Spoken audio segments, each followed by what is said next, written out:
Yeah. It's Prov. Yeah.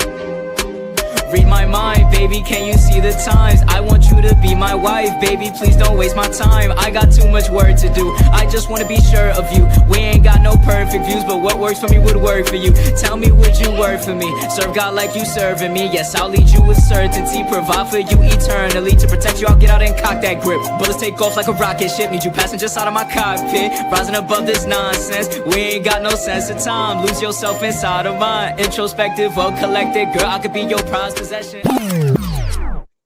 Yo, what's going on, everybody? How are you guys doing out there? I hope you guys are all doing well. I am. Been okay. I gas it up. Been okay. Hope you guys are doing okay, though. Good to see all of you guys already in the chat, in the stream. It's going to be a good stream, man. We are here, of course, as you guys already know, to review chapter 1177. And yeah, this is one of the first times reviewing a chapter where I'm actually kind of nervous. And I'm nervous because I was not a big fan of where 1176 ended off. You guys have heard me. I have given my full critiques to chapter 1176. So we're going to see tonight where we go with 1177. I have absolutely no idea what Oda is going to write for this next chapter. Normally I can throw a theory out and say, hey, this might happen. Who knows, man? We might see Loki Domi reverse seed. We might see Imu freaking pull some new move out. God knows, man. I have no idea, but appreciate you guys joining me over on Instagram. I see all you guys rolling in. What's up to the people on the gram? How are you guys doing? To my people here on YouTube, what's up? We got Fooly, Mr. Flutter God himself. He says, we in this thing. You're here, man. Good to see you. Good to see you. What's up? JC Vargas is in the building too. What's going on, JC? Strawberry says, hey. What's up, Strawberry? How are you? Let's see. He said, Matt, I missed the gang reacting to the live. Oh, you talking about the live action? Yeah. Okay. For everyone that doesn't know, I did make it through the first 4 episodes of the live action. So that is a huge deal because I didn't know when I was going to get the chance to watch it. But I have the next 4 watched and recorded. I have reactions recorded to all of them. And there is a lot I want to talk about with the live action. I just haven't had the chance to yet. But I just want to say one quick thing. They are cooking. They are absolutely cooking. So I'm going to leave it at that because we're not going to have time to get into live action today. Let's see. JC says, let's do this.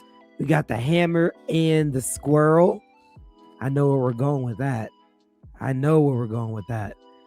Saint Summers, he said, we here. What's going on, Mr. Summers? How are you? Good to see you. It's the saint himself. Facts. It is the saint himself. Sheila says, hello. What's up, Sheila? How are you? My boy Goofy in the building says, let's go. Let's go, man. Alex says, praise be to God, Usopp. Yeah, okay. We'll see. What's going on to everybody rolling in on Instagram? Let's see. Sheila said, will you be posting the full reactions? So I want to. It's up to YouTube because I have the first episode's reaction fully edited, right? And I actually posted it to YouTube this week, like a couple days ago. And immediately they blocked the video, copyright, freaking. And mind you, I am showing the video of the live action on there, but I have it to where you can barely see it.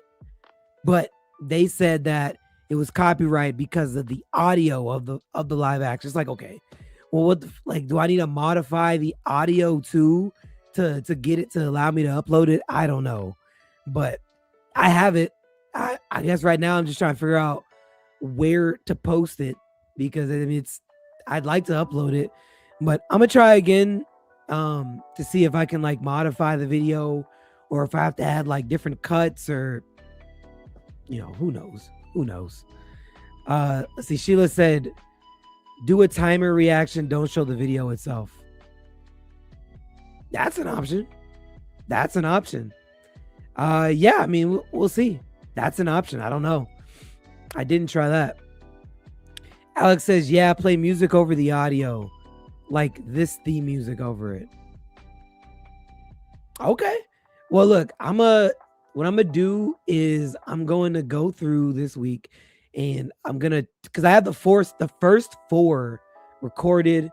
I just like the first one's done. The other 3 are recorded. I just gotta do like minor edits to them. But yeah, I'll try that. So hopefully you might randomly see the first one uploaded this week. If I could just figure out the nuance behind reaction videos, you'll see it. I don't know. YouTube is so funny, man. Like there's so many other YouTubers that are out here doing the same thing, right? I went to, like, after they blocked my video and pulled it down, I went to go watch like 3 other people reacting to it. And they were all like, they had clear footage of the live action with clear audio and their video was posted. I'm like, what is the difference between you got it. So either way, I'm gonna see what I can do, man. JC says, say Nerona YouTube said not on my watch. Well, maybe, man. I don't know, but hopefully I can get it figured out. Hopefully.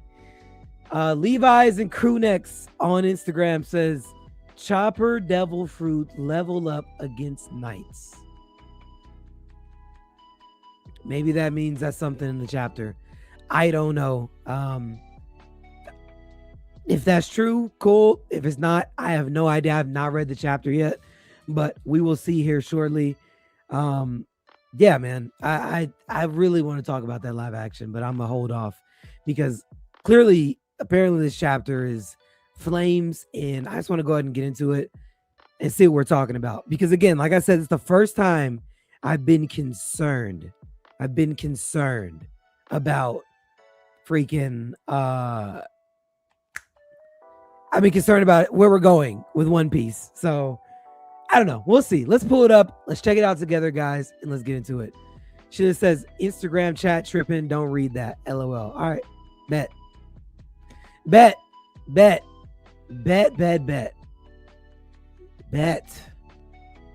Okay. Ladies and gents, so let me switch it to New Genesis. There we go. Got to get that New Genesis going, man. Okay.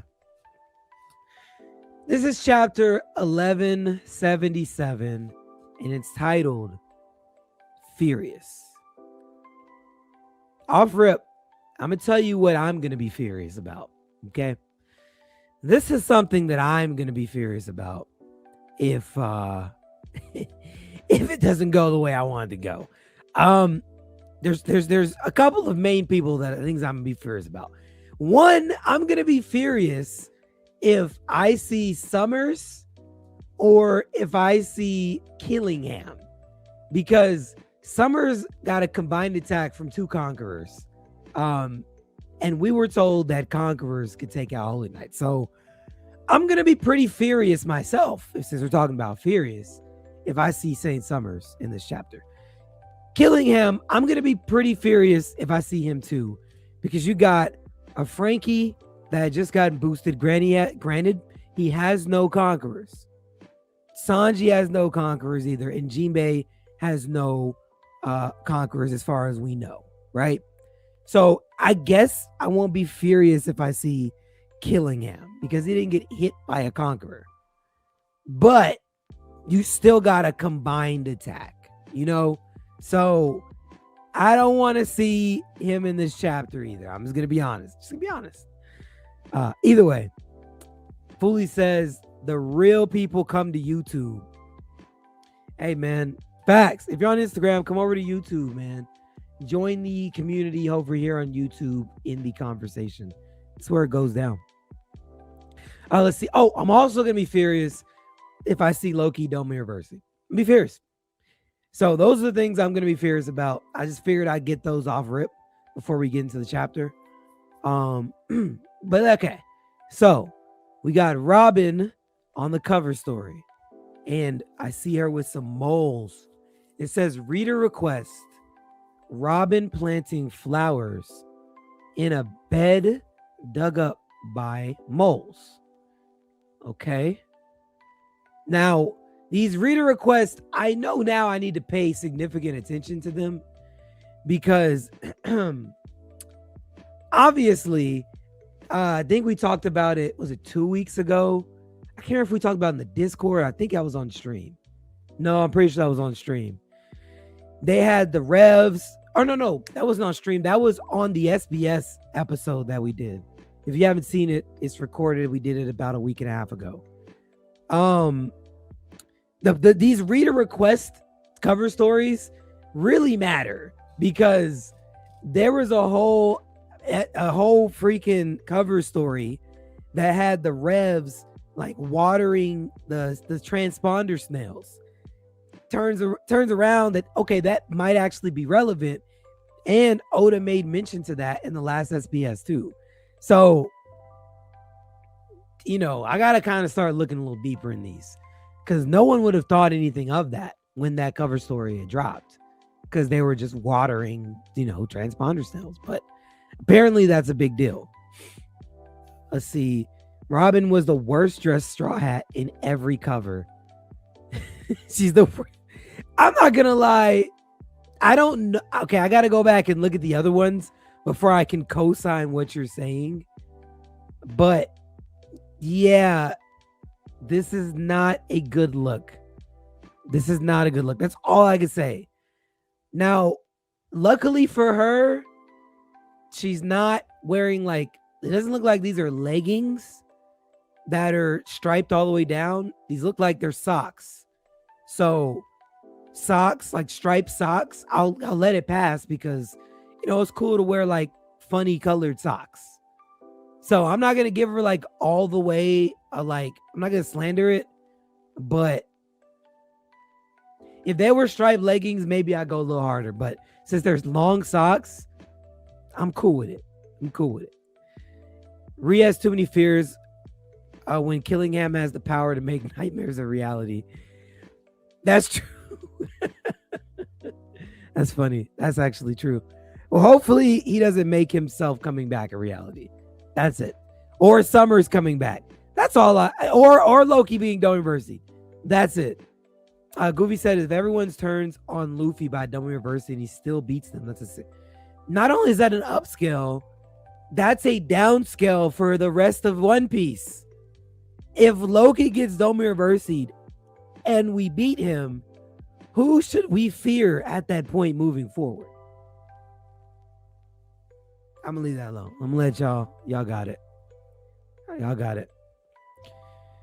She is 36. Let the woman dress the way she wants. She can't be like Nami all the time. That's a fair criticism. Wow. Can I read? Low Supreme. Domi Reversey cannot be or can be reversed. Yeah, I know. That was my issue last chapter. I didn't want to see that last chapter. That was my issue. All right, last question or last comment. Also, One Piece moles have great vision, and some even have glasses/goggles. Yeah, valid. Oh, I didn't even read the text. Robin planting flowers in a bed dug up by moles. That might be relevant at some point, man. That might be. I can tell you that house looks like a house that I'd see on Elbaf, though. It definitely does. Which I guess makes sense because she has her Elbaf haircut with the bangs. So, hey. Okay. Either way, let's get into it, man. Goggles equals to protect them from dirt. They are all digging. Yeah, that's true. That is true. Okay. Western Elbath, Western Village Elbath. Look out. Whoa. Gotta hurry. Okay. So we got my boy Colin being pulled to safety. The giant pirates are gonna fight. It's gonna get hairy, kid. Inside with you. You're not allowed to watch this. Of course, Colin is. Of course, he's happy. Oh, even this other kid is starry-eyed too. So the kids are about that fight. Obviously, Colin's been about that life, but the other kids were kind of pushing back against him. That's interesting. So I wonder if with the kids seeing this now, if that will invigorate them to want to actually fight, even though their parents don't want to be violent. Because I'm looking at two kids now enamored by this violence and like the warrior pride. I'm assuming them seeing what just happened to Dorry and Brogy is probably what got them to be this excited in the first place. I'm assuming. Because like that's a big deal. This is actually reminiscent of like Usopp on God Valley. God Valley. Usopp on Little Garden. How he was just like, oh my God, like this is the coolest thing I've ever seen. Let's see. Colin will make a wonderful student for Zoro. Yeah. It's definitely looking like it. Colin is hyped to see the Domir Versi giant pirates fight. Not hyped for the actual team fighting to save him though. Oh yeah, no. Yeah, no, that's 100%. That's what I'm saying. That's exactly what I'm saying. JC says, Colin, go watch your mom instead. I mean, he should go look after her because she did get stabbed up pretty good. So, yeah. But, like, man, he's seeing violence and fighting to the likes that he's never gotten to see before in his, like, young, very, very short life. So, yeah, he's been waiting for a moment like this. Leave Colin, toss the rest. No, look, bro. Look at this other one, man. He's about that. This other kid is even about it too. I don't know, man. I think he might start liking these kids. Come back to us, captains. We've got ample strength and regenerating bodies. Enjoy the feeling of liberation, unchained by any concepts of evil.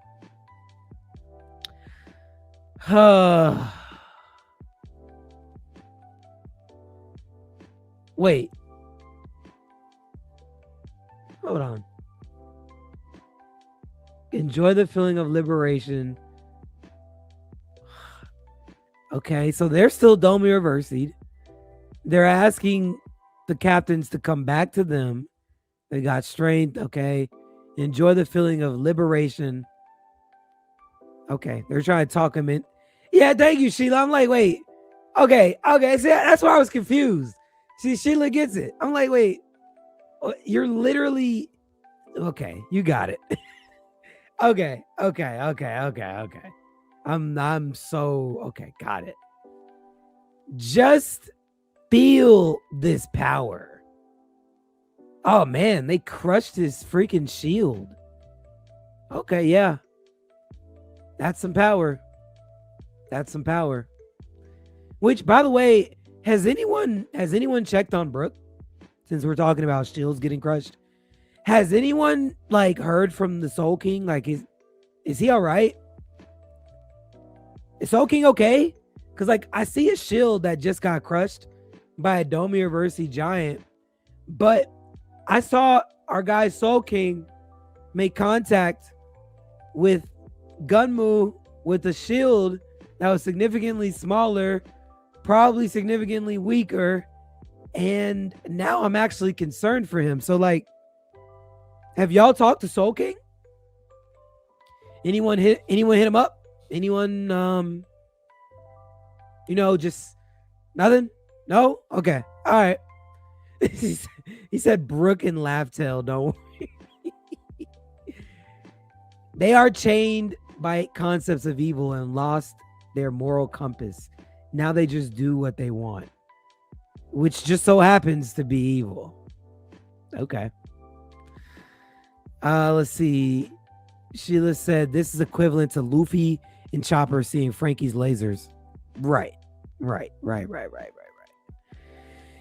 Now both Dorry and Brogy have damaged left arms. Oda will do anything to keep them. I told you, off rip, I'm real nervous about what's happening. I'm real nervous. Told you, I've never been more nervous to read One Piece than I am right now. So he says Dory's left arm is fine, though. We'll see you later. Okay. We'll see. Okay. Look at how you submit to a new master. So much for the pride of the giant pirates. Okay.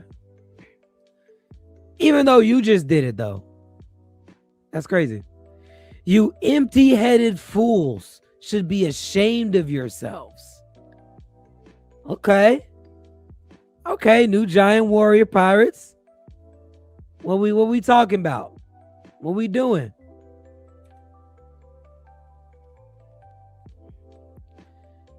Let's see. Alex said evil is in whose judgment? They don't have a moral compass, so no, they aren't chained by evil, nor are they evil in their own perception. Okay. All right. I mean, that's one way to look at it. I feel like evil is objective, though. No, that's fair. That's fair, because some people would say that evil is subjective. I'm not even gonna debate you, but I'll just say that's an interesting perspective, because I can't necessarily say you're wrong. I just don't think you're right. Faye says Dory's shield does have hundreds of years of battle damage. I'm pretty sure these are different shields, but even if they are different shields, it's still a significantly bigger shield, and it should be a significantly weaker attack as well than Soul King and Gunmu. So, hey, that's all I'm saying. Oh, Sheila said they got new shields in Elbaf and Sword. Okay, well, there you go. There you go. That even more to the point. Team Chopper by the lift. Sun World. Okay. Hey, first off, I forgot Chopper was even in Elbaf. Can I be honest? I can't think of one moment that Chopper has had in the entirety of us being in Elbaf. He didn't even speak. He didn't even have a line to say for goddamn like 15 to 20 chapters of Elbaf. That's not including the flashback, of course. You just saw his face, and that was it. He didn't speak. So shout out to him for still being here, I guess. Hey, stop this. We were comrades in battle. I can't attack you guys. DDT? Rhodes? Okay. You can't attack us. Is that your excuse? Come to our side, Kashi. It's incredible to have an undying body. You can't say, you say you can't attack us, but could you do it even if you wanted to? Let's see you try. Yeah, I thought they all went away. Be careful, Kashi. If you get surrounded, you'll be turned into a demon too. Will he though? Because Zoro fell in between Dorry and Brogy. So, okay. Hey. All right, Gaban. All right. Hey, there you go. Chopper has a moment there. Gaban's hooked up to some freaking blood and some saline. There you go, man. There you go. Let's see. Team Chopper, Gaban is under Chopper. Let's go. Okay. There you go. There you go. He healed Loki, though. I mean, I guess. Loki just needed some food. Can we be honest? Loki just needed some goddamn food. When he ate the food, he was okay. I'm be honest. You let him just heal without the C Prism cuffs, and you let him eat some food, bro's okay. I'm be honest. I think he was okay. Chopper's just here. See, this is one of the first times I fully agree. Chopper has just been a cute merch selling guy this arc. That's kind of been it. I'll let other arcs, I'm like, this arc's Low Supreme said definitely did heal him. I guess, but I'd wager that the food was more help. Okay, the food and him getting those C Prism cuffs off was more help than what Chopper did in the moment. I mean, Loki is an ancient giant, super strong in his own right. You give him food, I think he'll be okay. I think he'll be okay, man. He had a full belly and he was smiling. Like, you know. DDT is such a weird translation. I forgot what TCB said. Okay, so that did seem weird to me. Yeah. I don't know. Kashi taking on 2 Domi-reverse giants. That's true. That's true. Let's see if he actually takes them out, though. Zoro's turn won't be immediate. So you're still pushing that agenda. See, I'm starting to get you, Alex. I'm really starting to get you. Because I know you didn't want to be wrong about that. So now you're with the, it might just take a little time. It's not, just wait on it. Okay. I'm starting to get where you're going, Alex. And you know what? Shout out to you for holding on to the agendas, man. Re-seeing the light on Chopper wasn't in my bingo card. That's great, bro.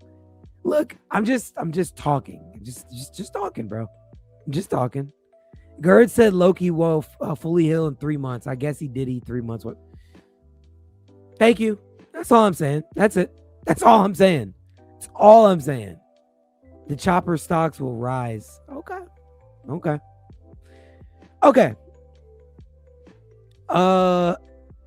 Okay, so he is playing doctor right now. Cool.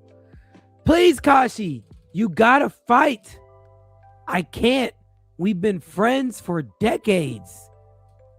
Didn't Kashi just see? They must be in different areas. That's right. They're not around each other. Okay. I got you.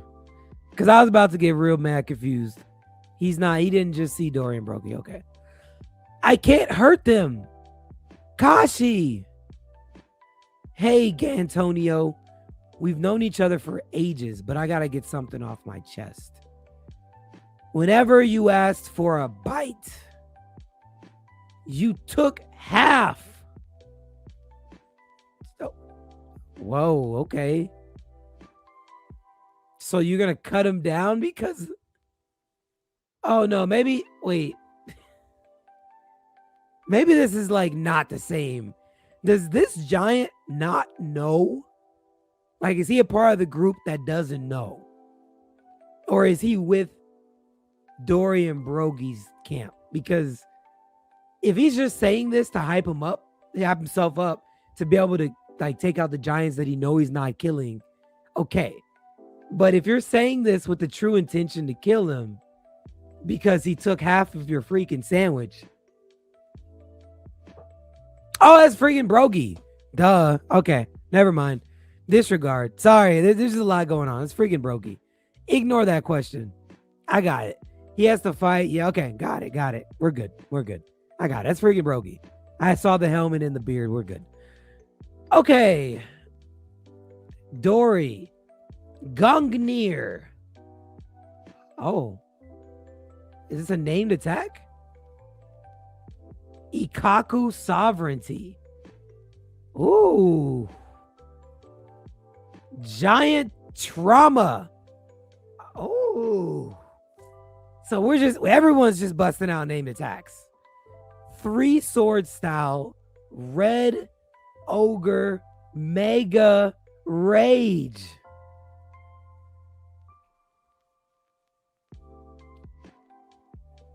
Man. And he's got him. I'm peeping how they have him separated, just like Harold was separated. Like when Loki hit him, he ended up looking exactly like this. Basically chopped into pieces from that attack. Am I peeping another Zoro upscale? Maybe Loki really is on Zoro's agenda at some point. That's interesting. Don't worry, you guys. Wait, don't worry. You guys won't die from this. Terrifying. Oh, wow.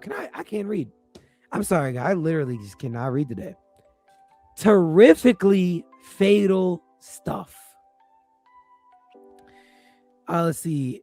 Sheila says Kashi hesitated because of his connection, but Brogy still cut them down despite of their connection. It shows the difference in mentality of knowing killing them won't kill them. Yeah, that's valid. That is valid. W Zoro, no black lightning though. Did bro forget he had it? Let me go back and peep. You're right. There's not a speck of lightning out of this. There's not. Wow. Yeah, I don't know. I don't know. That's a good question and a good catch. I guess he just forgot. I don't know. Slick in the building. He says, yo, I'm late. East Coast time. Had to check in though. Hey, you're all good. You're all good. What's going on, Slick? Alex says, same Gungnir from Dressrosa. I guess all these attacks are about equal to that. Gungnir, Orin, Ikaku sovereignty. Okay. Well, was Gungnir the attack? Was that the one he used to punch Mog Vice? Because I don't remember. If that might have been. I don't remember the named attack he used for that. Because if it was, then okay. Because I know there's some power behind that attack.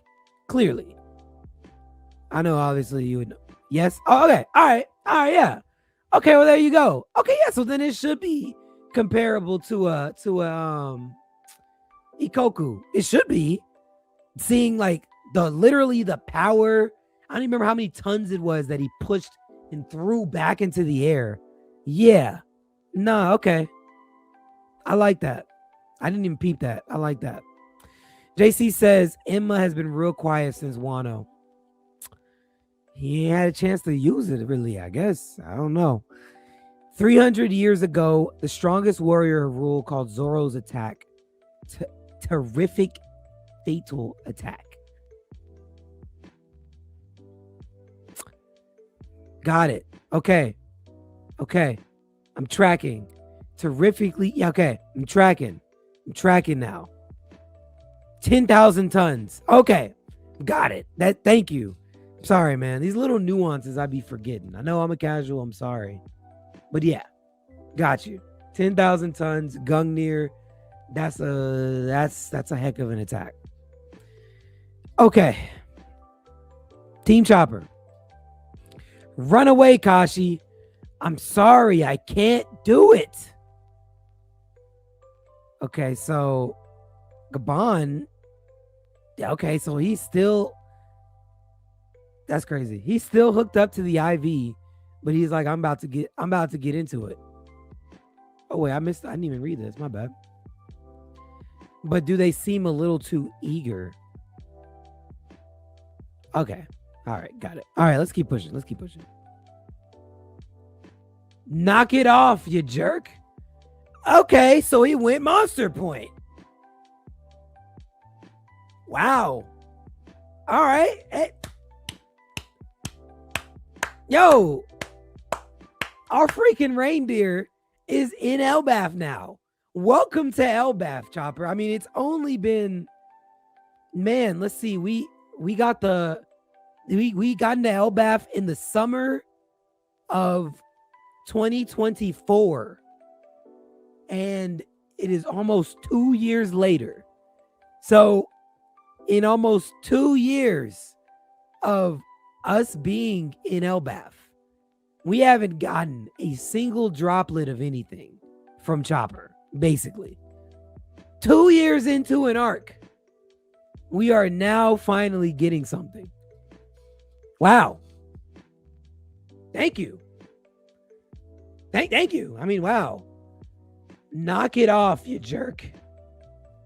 That doesn't even hurt. It doesn't even... Get the freak out of here. Get the freak out of here. Get the freak out of here. Stop it. Stop it. What am I looking at, bro? Stop it. No, bro. Okay. I need a second, bro. Okay. So I'm gonna keep reading. I know this is like an early stoppage. I'm gonna keep reading. Okay. Can I just say something real quick before I finish reading? I'm gonna keep reading. Let me just say something. And this is, I'm probably gonna be way off base with this. This is gonna be too early for me to give a take. I know Chopper needs a power up. I know he needs one, clearly. But if I see this chapter was titled Furious, okay? You want to know what I'm going to be furious about? Because it was titled Furious. Very appropriate title name. I'm going to tell you what I'm going to be furious about. We've been in Elbaf for almost 2 years. We have seen almost, I'll say almost because I know the people, some of y'all in the comments will be like, well, he did that one thing. He put that IV on that guy. Remember? Okay. He sensed, people falling. All right. You got it. You got it. Right. If this is not explained appropriately, I will crash out. For 2 years, Chopper hasn't done anything in Elbaf. He goes Monster Point now for the first time in this entire arc. And he pimp slaps a Domi Reversi giant.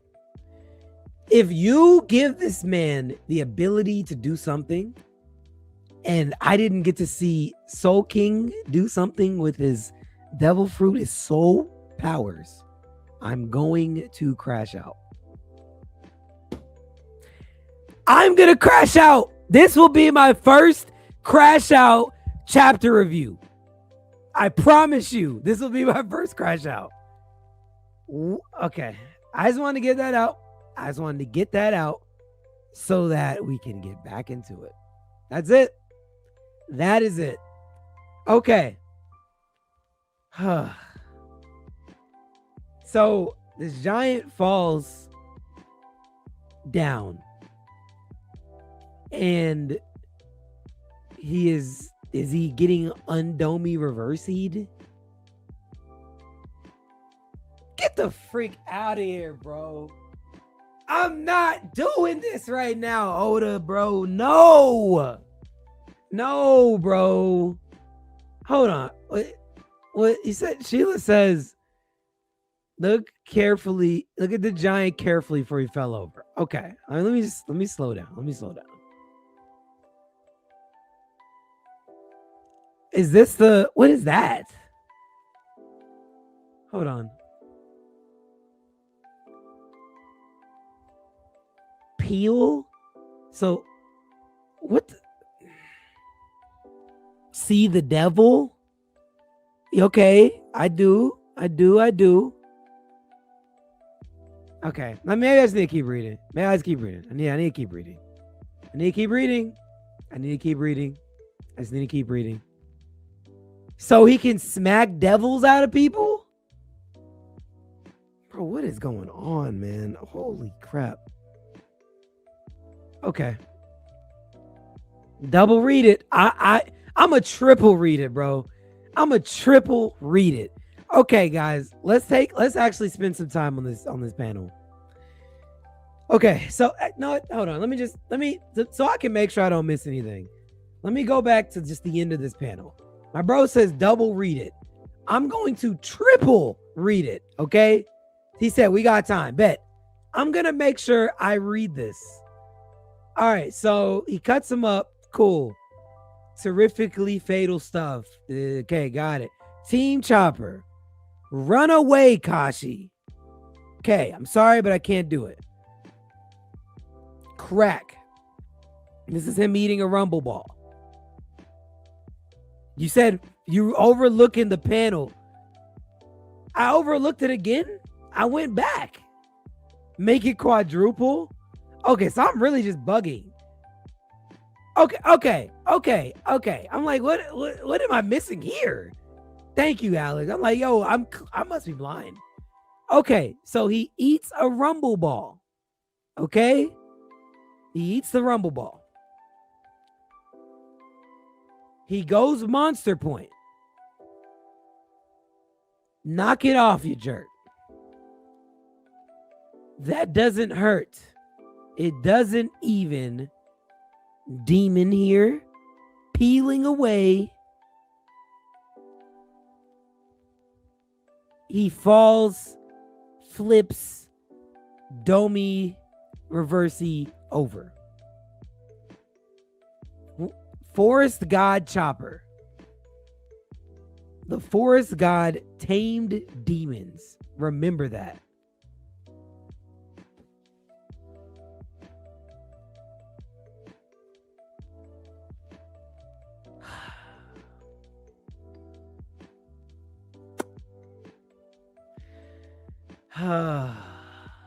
Okay, I'm gonna keep reading, but I'm gonna let Oda cook. I'm gonna let him cook. I got you, Nika. I got you. I'm tracking 100%. I'm tracking now. I'm just gonna let Oda cook. I'm gonna let him cook. I'm gonna let him cook. I'm gonna let him cook. I am going to let him cook. Okay. I'm gonna let him cook. Let him cook. Chopper's monster point using life drain again, like on Innie's lobby. Okay. I believe because Chopper has the human fruit, so technically he is human with his power, like a cleansing in a way, it seems. Holy God. Yo. Oh my God. Okay. Chopper equals sun god equals Imu equals strike. I don't want to know. I don't want to, bro. Okay. All right. Huh? He's back. But why? Lord. Okay. By the Owl Library. Black balls. Hey, is that, yo, where are my Tsunami fans in the chat, bro? Where's my Tsunami fans in the chat? We got a panel. Where are my Tsunami fans at in the chat? Look at this freaking cloud. Holy freak. Black balls. Look, and oh my God. See, now, this is, by the way, the first time since we've gotten in this arc where we actually get to see Nami do a full charge up with Zeus. Remember, these black balls are deadly. Look at the line of them, by the way.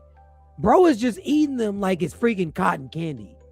I don't know what's about to happen, but one thing I can tell you for sure is the crap that just happened with Killingham is not about to go. It's not happening this time. She's actually taking the time to charge him up. Yo, pause. My niece. Yo. My bad. Yo, y'all already know what it is around here, bro. It's a no Diddy zone, bro. Hey, I ain't use this banner in a minute. I know I talked about black balls, but when it's not, when Nami's saying it, it's okay. All right. It's cool when Nami Noms is saying it. It's not cool when I'm saying. I know. It's a no Diddy zone, bro. We don't do that around here. We don't do that.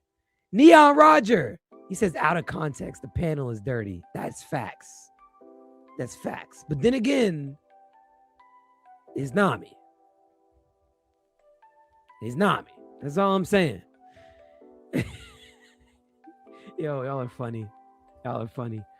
Oda like Chopper. He even talked about it in the pod and with live action Luffy. I haven't seen that episode yet. Good Lord. Either way, I don't know what's about to happen with Nami and Zeus, but for all my Tsunami fans in the chat, y'all know it's about to go down because Zeus is getting charged up. So all I know is if we see a Thunderbolt tempo, hey, you know what it is. You know what it is. That's all I'm gonna say. Okay. God, see, I told you. Killingham. I told you on my list of things at the beginning of the chapter that I was gonna be furious about. Seeing Killingham was on that freaking list. That's on that freaking list. But of course, he's alive, I guess. He's not dead, but he's someone alive. Curse you, fiends. Do you have any idea what kind of hell awaits commoners who dare to defy God? Hold on, let me see. I missed some of y'all's comments. Y'all know Reed loves okay. See, this is, bro, you got it, bro. You know how you got it. You got it. If Imu has the devil fruit, then Choppers will be naturally a counter. This will explain why Blackbeard went to Drum Island. Potentially.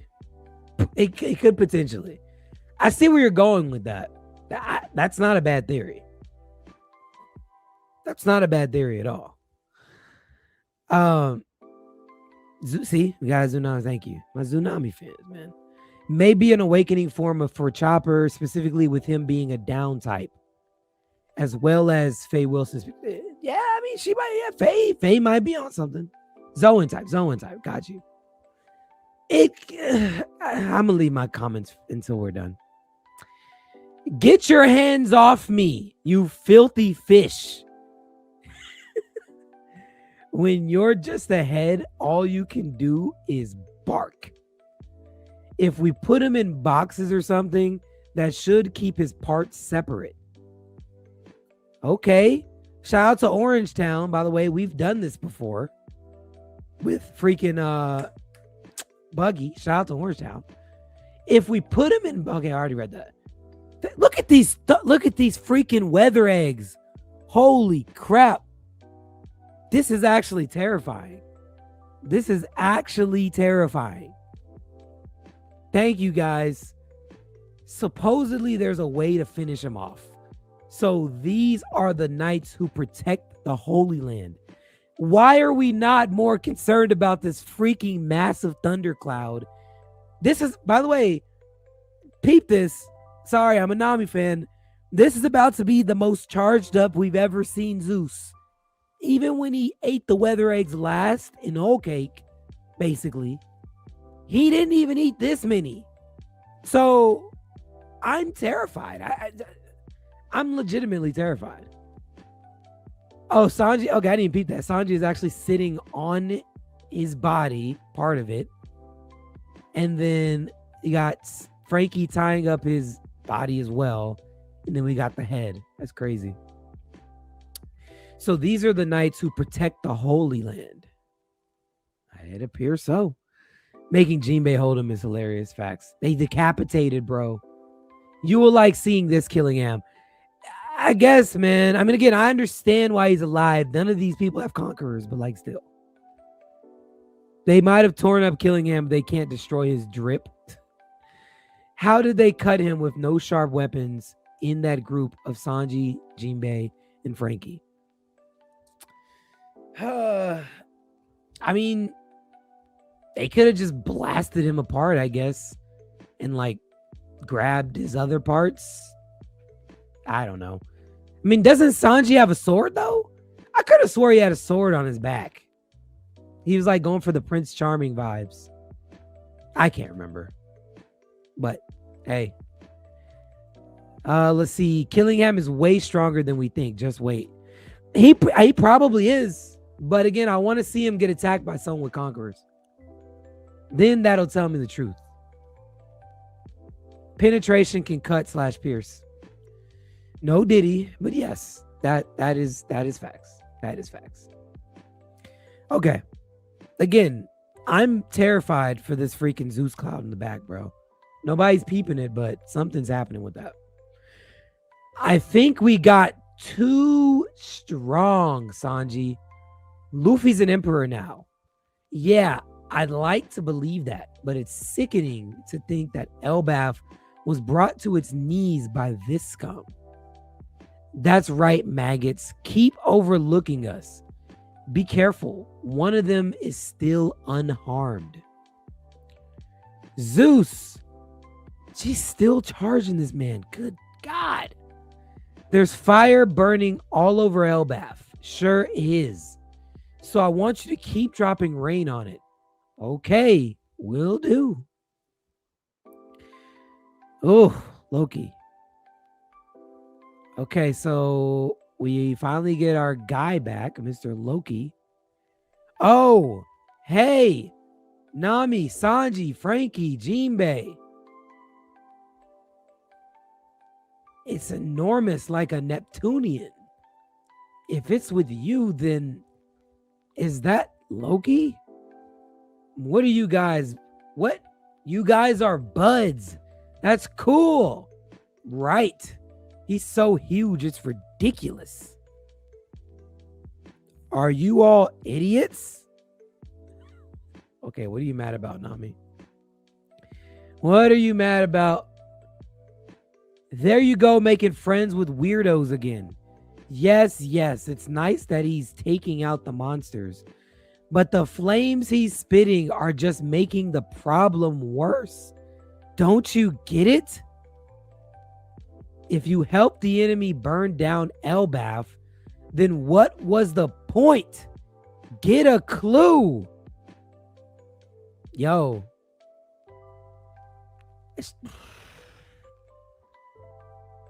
I'm not gonna lie. She got Loki shook. Nami's a conqueror. I see your comment, by the way, too, Bandz. Yes, I do believe that Sanji is a conqueror, but I just need him to tell me first. But Nami clearly, I mean, come on, she's clearly. This is another instance of her being a conqueror. Thank you. Nami using conqueror. Thank you. Facts. You're literally talking to this gigantuan beast, and he stops to appreciate you. Yeah. No, Jinbei just hate the truth. Zeus and Nami better. Wow. See, I'm not even touching that because last time I talked about Jinbei, I had a long night. Not doing it. You got it, Alex. Nami's homie actually will be more aggressive. Maybe a power-up soon in Elbaf for both him and Nami. So, Low Supreme, I like you. And I had a good feeling about you, man. And now you're just proving me right. Thank you for joining the Nami agenda. There will be a power-up. There will be. I mean, we're already seeing him reigning now. So she's in touch with her water element. We didn't know that Zeus had the ability to really do this until last chapter. So Scold armament hockey. Let's go. Jinbei confirmed Loki's size. He's called them Neptunian. A regular Neptunian size is 5,000 meters. FYI, Oars is 67 meters. Wow. Good catch. That's freaking huge. Holy, that is huge. Let's see. Same with Usopp. Oh, he's using conquerors? To do what? Have we even seen Usopp this chapter? I don't even think he's been in this chapter. I think Scopper was purposely trying to make fun of Sanji to awaken his conqueror's hockey. He might be on something. Remember, Oda told us in the group chat that Sanji, Nami, Chopper, Usopp, Frankie are conquerors. See, I wasn't in that group chat. I was in the group chat where he said Sanji and Nami were conquerors. But I did not see Oda tell me that Chopper was a conqueror. Because I'm trying my hardest not to be as pissed off as what I just saw as I need to be. Chopper should not be a conqueror. No. Now, I'll take Frankie maybe, and I'll take Usopp maybe to get Chopper out of that, bro. I'm not hearing that. If only Jinbei was as good as Zeus. Okay. See, here we go. See, y'all got me slandered last time. I'm not touching that, Alex. Yeah, leave Jinbei and Mommy Nami. Definitely gave Conqueror vibes. Facts. Mommy Nami. So we got, dude, I like that. I like that a lot. That should have came from me though, but I like that. Nami's second slave, Zeus, stole Jinbei's. Okay. All right. See, I'm not touching it. I'm not saying I disagree, but I'm also not touching it. Y'all got it. Oh, gosh. Okay. Yo. She even had Ratataskar. Freaking sad. Yo, shout out to Nami, bro.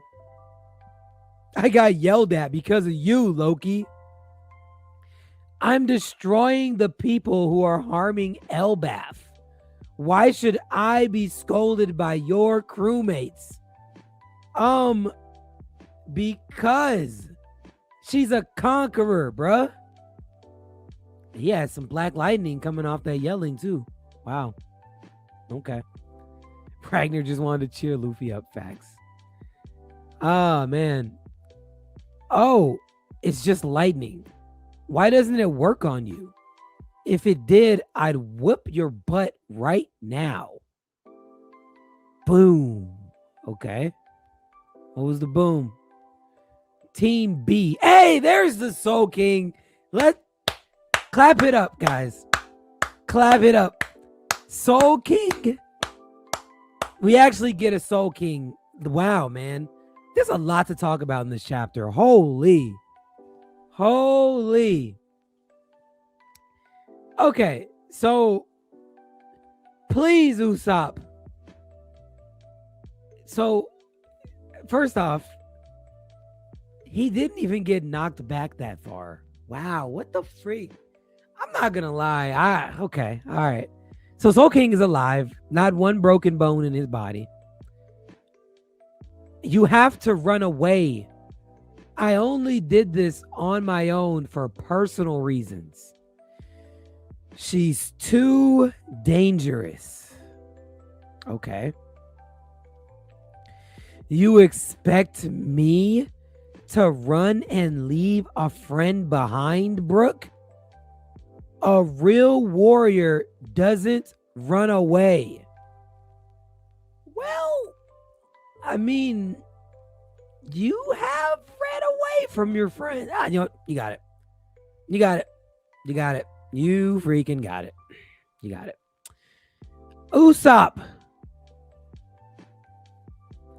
I've been dreaming of this place for years, and I'm not going to humiliate myself here. More importantly, I'm furious. Oh, God. Oh, this is crazy, bro. You see, Brook, these guys are disrespecting Elbaf, sneaking around, kidnapping children. You attack the kingdom with monsters rather than using your own strength. Taking over the minds of proud. Wait, isn't that what Usopp does though? You attack with freaking plants. No. I'm slipping into slander. Let me focus. Let me freaking focus. God dang it. Let me focus. Taking over the minds of proud, noble warriors and forcing them to kill each other. Your plan is scummy, cowardly, and cheap. Shame on Bweck. Did she just kick him? Oh my goodness. Yo. She just kicked him in the mouth. Oh, did she knee him? It looks like she might have kneed or kicked. I can't really tell right there. Holy. Okay. And then we got something coming out the hand. Oh, is that like an arrow that just hit Brook? Huff. Elbaf is a nation of warriors that have lived by their swords, their shields, and their very lives. If you want to rule over them, at least have the pride to fight them head on, you coward. Holy crap. Okay. One who rules does not sully their hands with such tawdry matters. Skull blast grass. Fire? Oh, she said fire. Ooh. Wait, what happened here? I'm legit nervous. Who got hit? Did she redirect it? Which she probably did, because you're right in her face. So why would she not redirect it? Oh, God. They're both out. And Gunmu has a little bit of damage. Dang. Okay. Oh, look at a double pill. Okay. This is the one. Usopp, Brook, the source of the hockey that reached the underworld. Oh, okay. It's about to get good. It's about to get freaking good. So, okay. So they've reached Gunko now. Brook's out. Usopp's out. Hey, Loki. I'm pissed. Forgiveness was never an option. Thou canst obey or die. Nika, Needhogger. This battle will divide the world.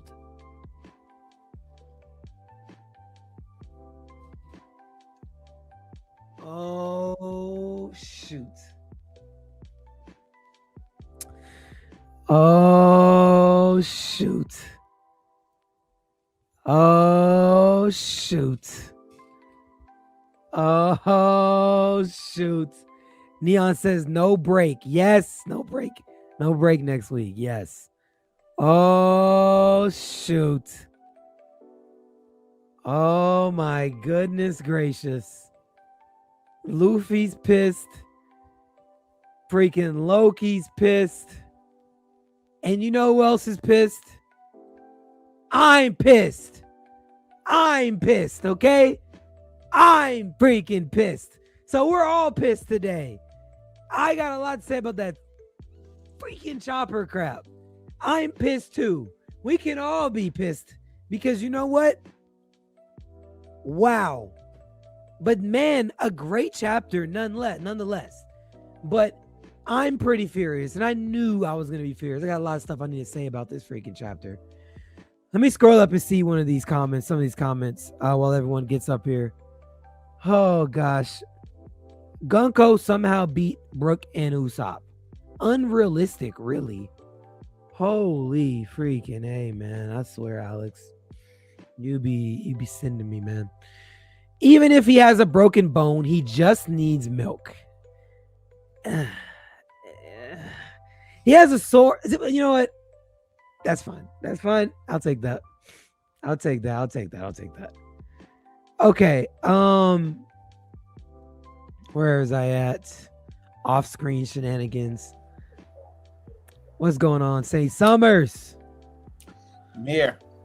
He said, "Here we go. Let the apologies come." Oof. Okay. Usopp is cosplaying as Luigi here. That is hilarious.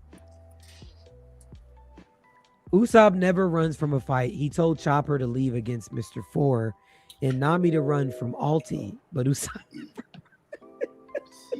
That's right. Yeah.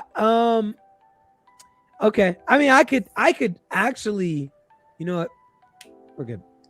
Because then I'm gonna be calling, I hate Usopp, hater, slander. Nope. You should be proud of your son right now. Your son did something big today. He stood up to Imu. No fear in his heart. He said, "No man, put no fear in my heart." I was like, "Yo, Usopp, bro." Oh my God. Mustache. Usopp is Afro Luffy. Yo, we here right now. I literally can't. I know. I'm so proud. I'm proud of my nephew. I'm proud of Yeah. your boy, bro. I'm proud of your boy, man.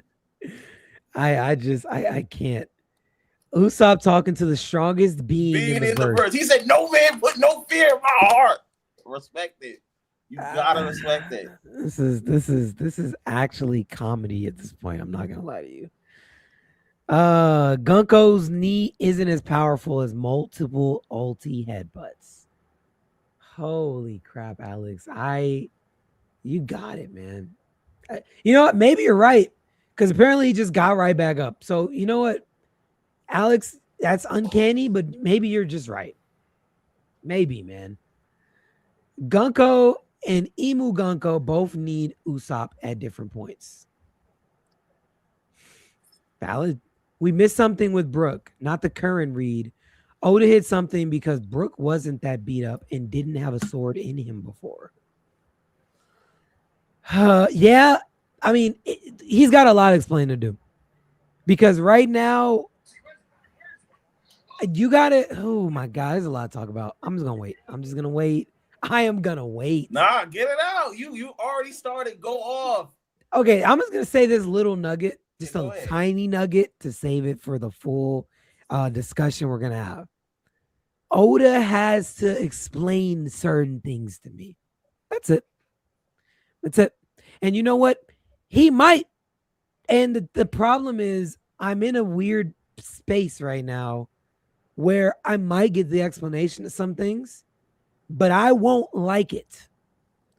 And that's just what I'm going to have to deal with.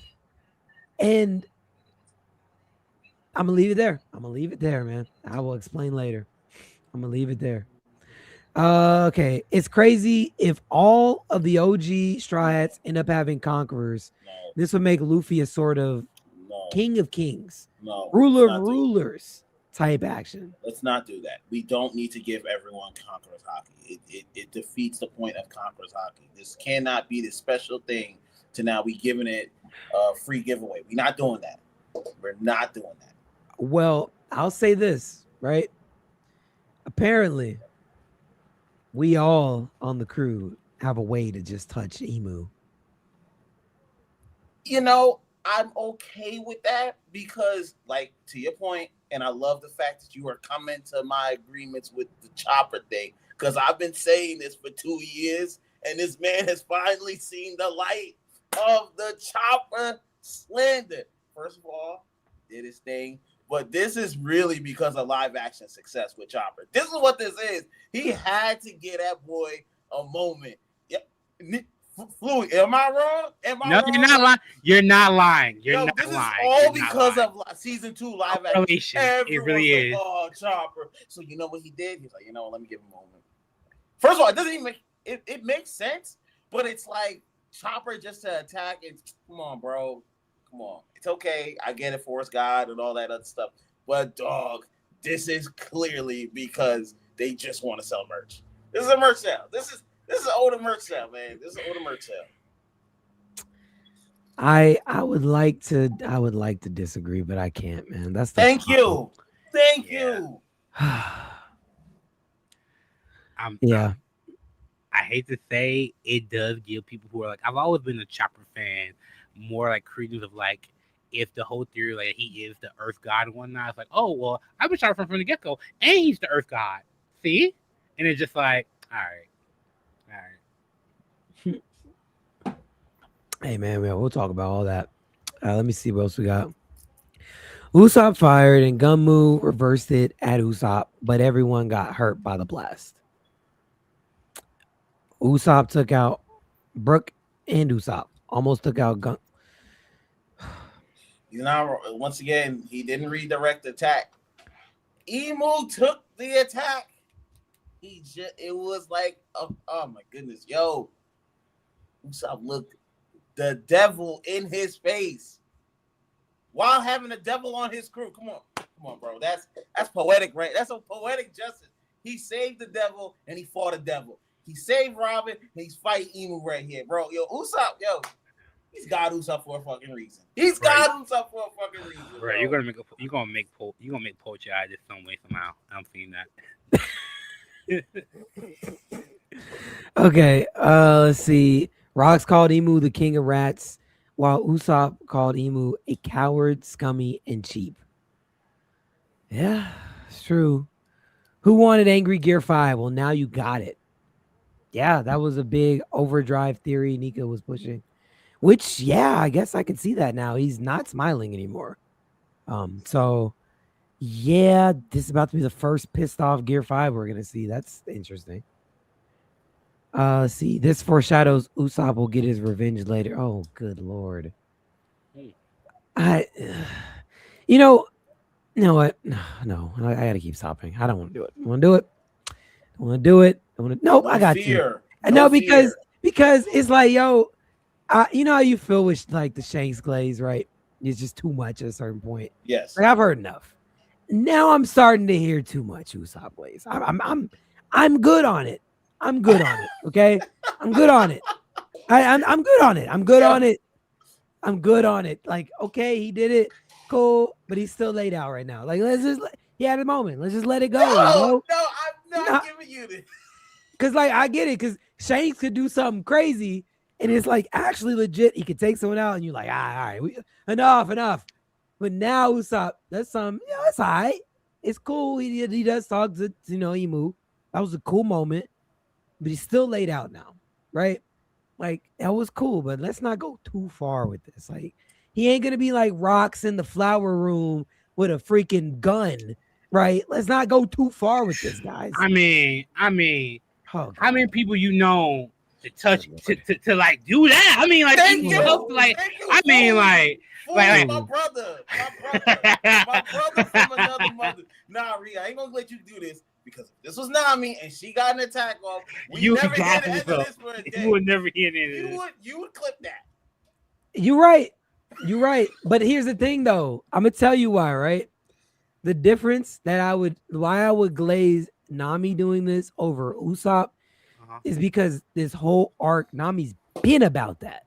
Okay, she's been about that this whole arc. Right. Usopp, you can have the moment of like, this is all right.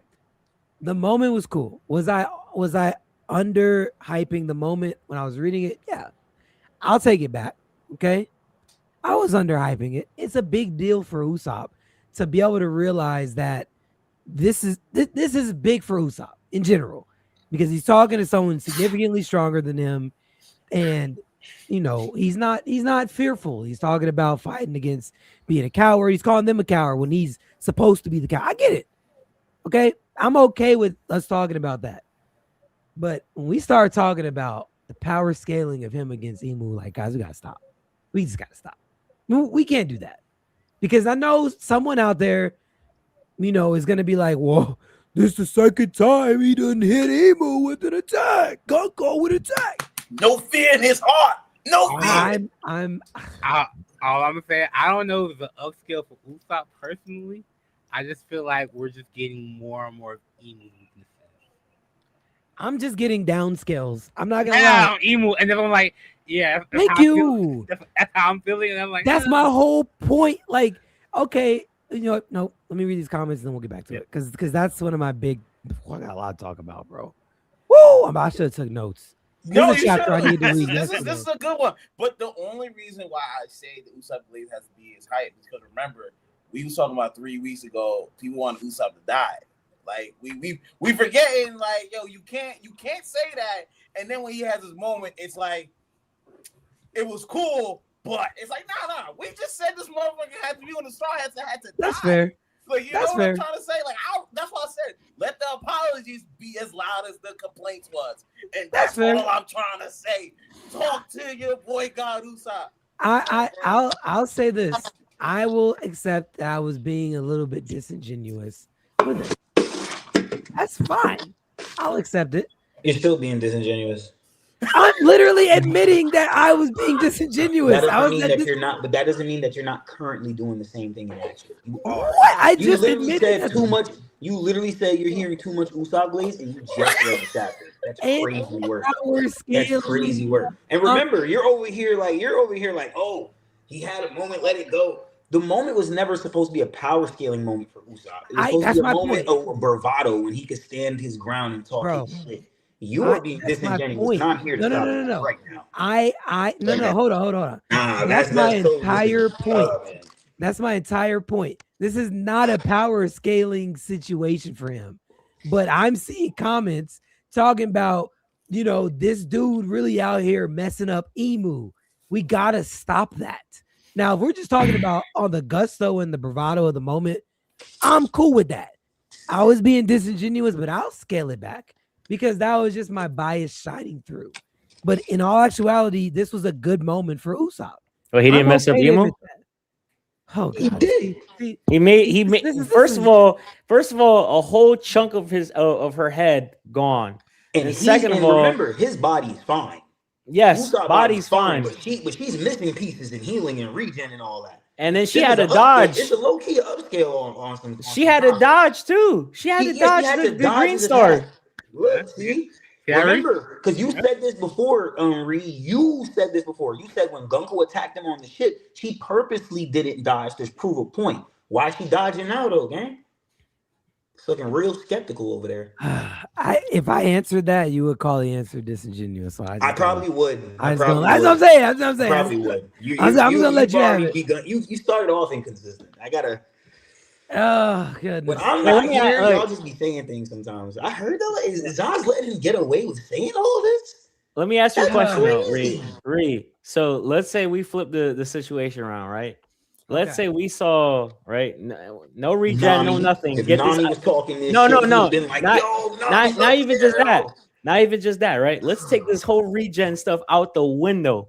Yeah. Would it not be an upskill in your own mind if we saw Usopp on roof piece and he shot his green star and a whole chunk of of Kaido's head come off? That's not an upskill. So then, yeah. So then, if we apply the same logic to an Imu / Gunko, how is that not an upskill? Because this is supposed to be the strongest being in the world. If nothing, it's a downscale. Why is the strongest being in the world dodging? One of the that is what Oda has explained to me, because I'm calling everything that I'm seeing now. I keep seeing stuff with Gunmu. I'm calling downscales now. I'm not attaching an upscale to everything that anyone does to Gunmu anymore. I even take the Thunder Shark tempo away. F it. Like, that was a cool move. But hey, I am seeing nothing that's giving me I need an upscale, because I'm seeing Brook, who just clashed with Gunmu, really awake, able to have a whole conversation coherently. So I'm giving downscale. Why would you dodge? Maybe Gunmu is just not smart. I don't know. I have no idea. No, you can make that face. So Gunmu's stupid enough for two people. That's what you're saying. Gunko and Imu, they stupid enough for two people. So when we saw for what was it, weeks or months, whatever, I had to see nonstop. Oh, Zoro cut Kaido's horn off. Oh, Zoro cut Kaido's chest, slashed it.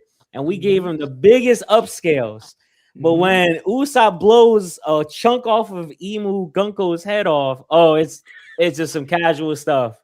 No, because see, those are two totally different situations. Gunmu has been. Those, to be fair, those are two different.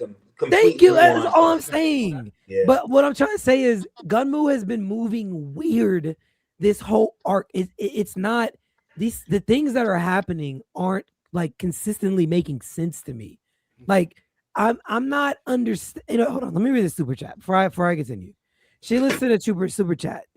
$10 Canadian said, they are focusing on Usopp Glaze because they know the Chopper stuff was whack. Don't let them steer you away from that conversation. Hashtag shout out Strawberry. Hashtag Tsunami. Whoa. First of all, the Chopper stuff was not whack. We could talk about the Chopper stuff for 3 hours. It's not whack. It's not random. We can talk about that for 3 hours if we want to. I talked about this before with you, Reed, but you don't care about Chopper, so it didn't hit your radar, and you don't remember the conversation. I remember. I'm just saying. We'll talk about it when we get to it. I'll finish this, but we will discuss that. I better not hear no slander of Chopper with that in your background. That right there in your background. I know. Listen, you got me on my daughter's comment right now. No, check me out. I'm just here to clock T right now. That's crazy, bro. I can't believe I'm saying that. That's what I'm This here to do. is gone. This is gone. Oh my God. This is gone, bro. It's gone now. Gone now? It's gone, bro. It's gone now? The Chopper painting is gone? It's gone. Take out that hat. Gone. Take out the hat. I'm not gonna give it. Take out the hat. Take the hat out. Take the hat out. Be consistent. Yo, I'm not gonna lie. That's gone for the moment until we have this conversation. Yo, You don't gotta worry about that. I think it's gone, bro. Oh my God. Anyway, Chopper might have did a top 5 thing and we removing the painting. Oh. It needs to go. It needed to go. I love it. I love it. Hey, again, God, it's gonna be a long pod. Okay, let me finish what I was saying.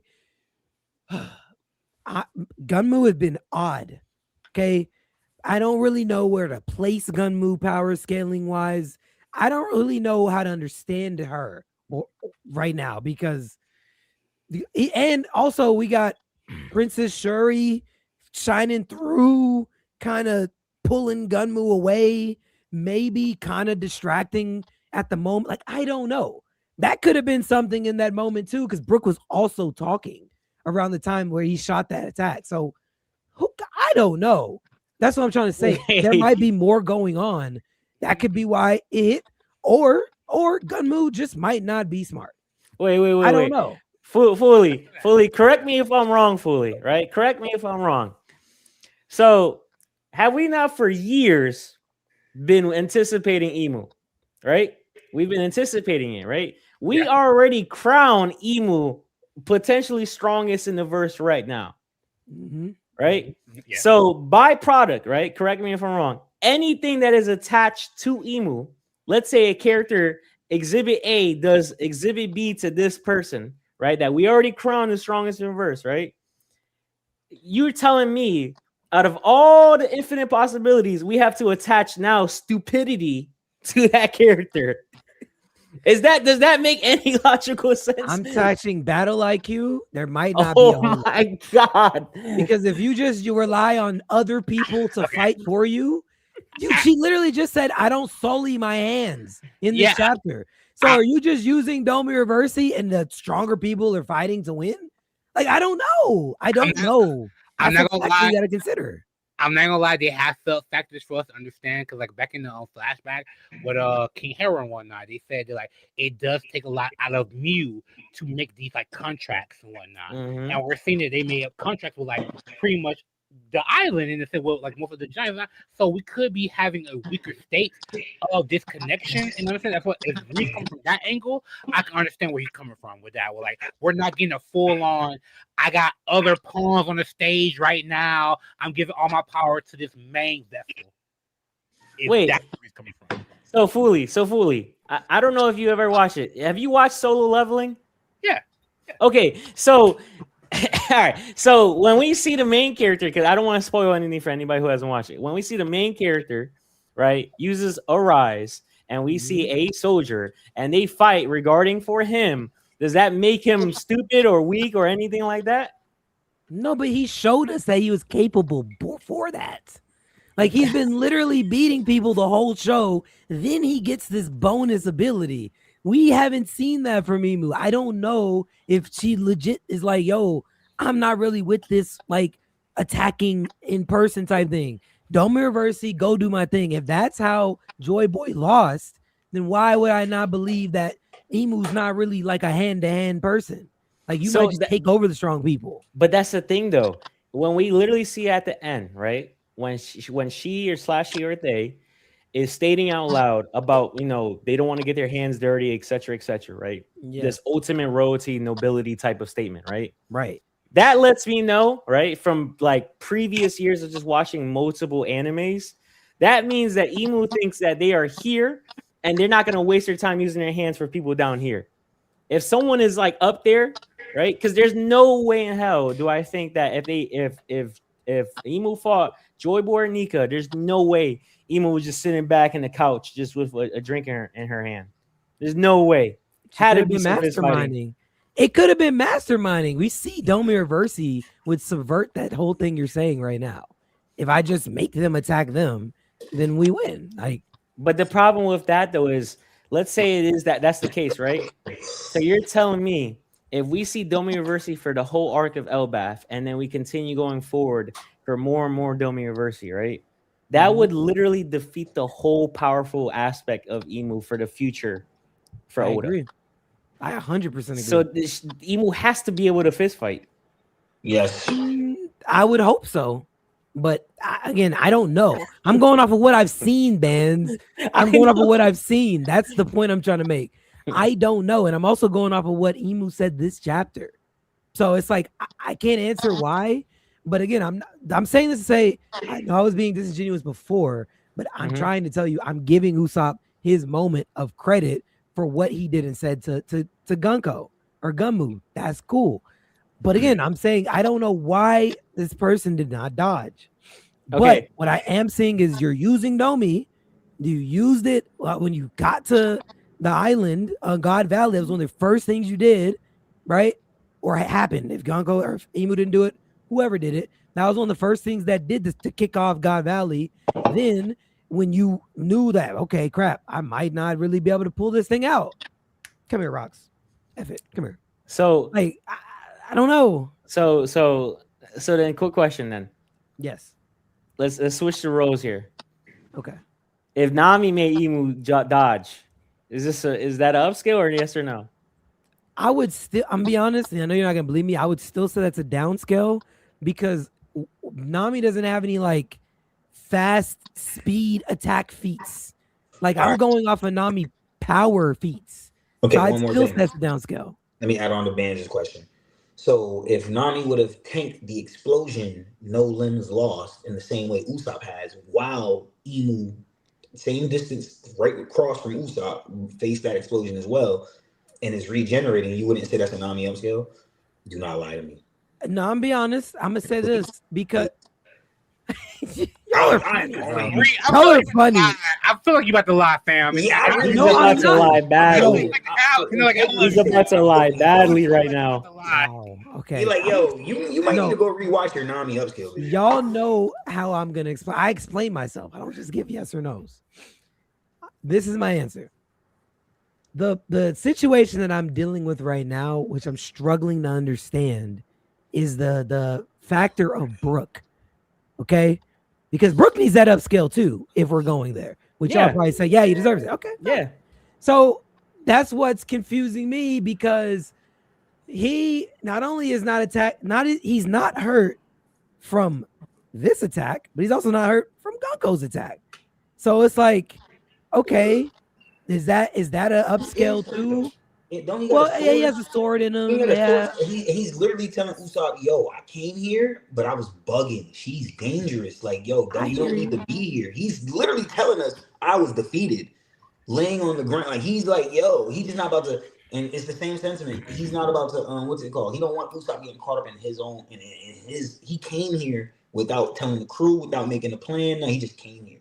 So I think, me personally, we see Imu looking at the battle with Loki and see the explosion, and we're wondering where's Brook? Brook, he got his ass handed to him. That's what happened. Legit, he got his ass handed to him. Whether you think he was unconscious or not, he was like Kizaru for a moment. He couldn't move. Only thing is, Kizaru chose to stay on the ground.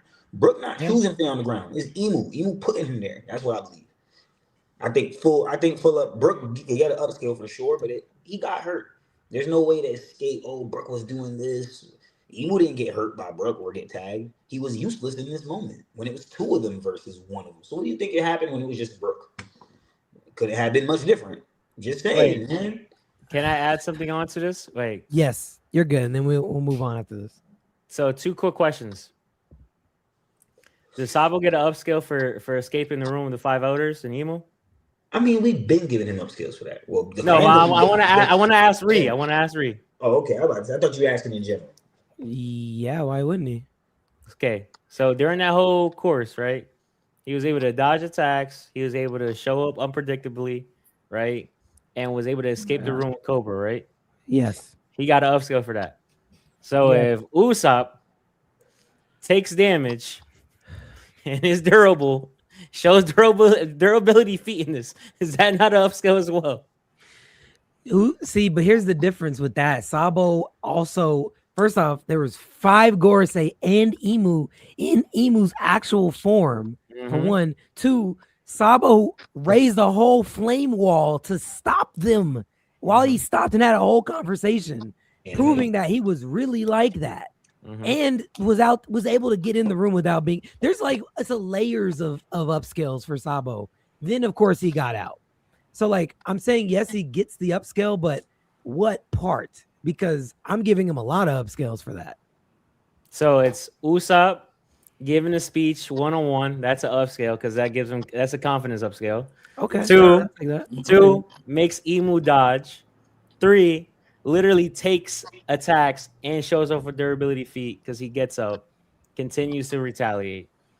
And then on top of that, just if you want to give the whole durability thing, right? If you want to do it, it looks like to me, like it's both an upscale for both of them, but it looks like Usopp was able to be more durable than Brook at that point. I'm just saying, I can make that argument. All right, this is what we'll do. I'm gonna put a pin in that, and believe me, I'm coming back to that. All right, we've had a lot of comments, and we still got to get through our thoughts and everything, and Chopper and Needhogger and all that stuff. Okay, Bandz, what's your thoughts on the chapter, man?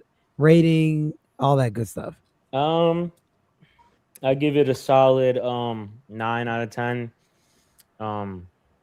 I wanted to switch it to an 8.5, but we really changed it up for me. Ultimately, it was just like the ending, the big finale, just for the ending of the chapter because it was so important, especially to the people who were tuning into the spoiler video or the spoiler live with me and Kezi, because I made it a big preface. Like for me, I was like, I need to know if Imu is going to call Luffy when they see face to face, if he's going to call Luffy either Joy Boy or Nika. And so the fact that, you know, he or she says Nika and Nidhogg, that was just like a big, you know, good final cherry on top for me. Other than that, I really liked the whole Killingham scene. I like the statement. I know all the people who, you know, are in the Discord that loves their statements. I'm going to be using that in an argument now for later. For the people that want to use statements about Frankie saying that, you know, we all got stronger because, you know, Luffy's the emperor. I'm using that for later. So yeah, a lot of little tidbits in there that I liked a lot. Okay, for sure. Strawberry, what's your thoughts? Well, what are my thoughts? Okay. I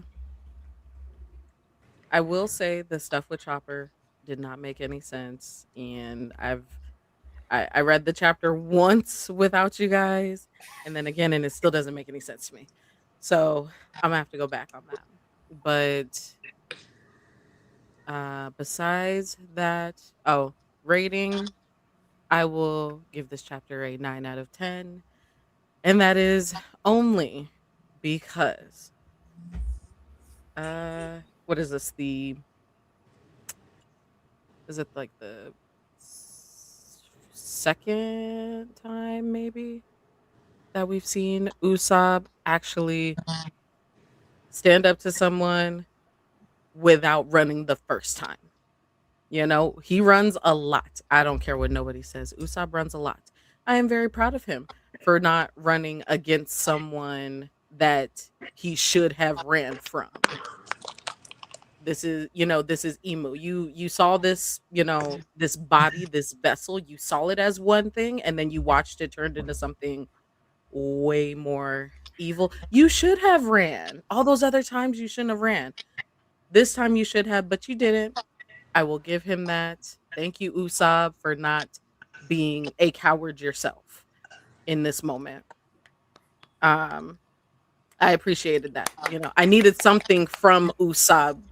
I needed something from Usopp. That is something. I will take it if that is the only thing that we get.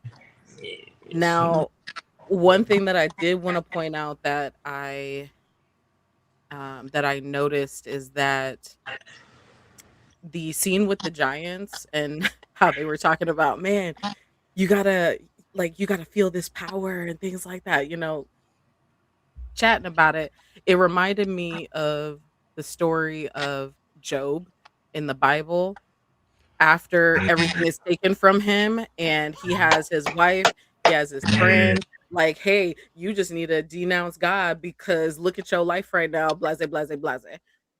It, to me, that's exactly what the giants were doing. The ones that have been Domi reversing, that is exactly what they're doing to the ones that haven't been. Like, no, you know nothing about this power.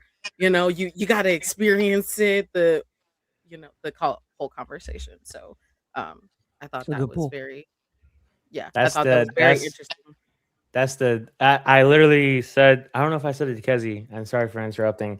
I said it was the most interesting statement in the whole chapter was literally exactly that, because in the Viz, when it's translated, it literally says, come experience the liberation. And then it makes like more statements continue with it, like, hey, like we are experiencing this, like this true liberation that they fully believe in. And they're saying this as Domi Reversi. You get what I'm saying? So I thought that was like the most interesting statement that the Domi Reversi Giants were saying. Yep.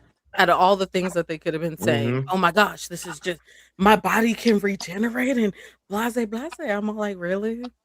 That's literally what you're talking about? Not even realizing you don't have full control over yourself no more.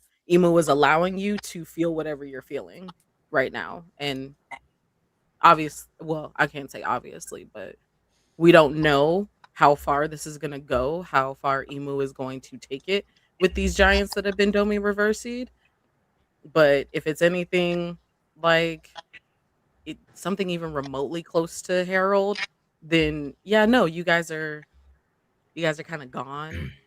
Like we're not going to do this, because Harold was already too much, but he was at least able to kind of still be in his own mind. These giants are less, what's the word I'm looking for? They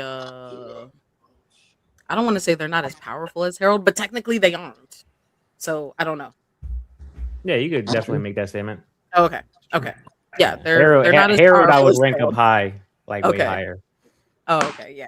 So I mean, I'm interested to see what Dorry and Brogy actually do with their crew and what's going on with them. So, but yeah, those are my thoughts.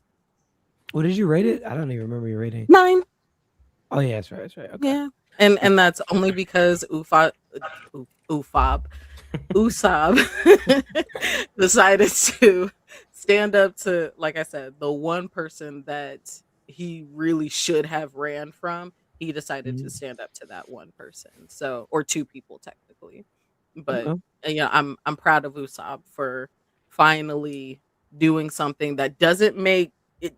It makes sense, but it didn't make sense. You did something that was so stupid that it worked out in your favor. So, okay.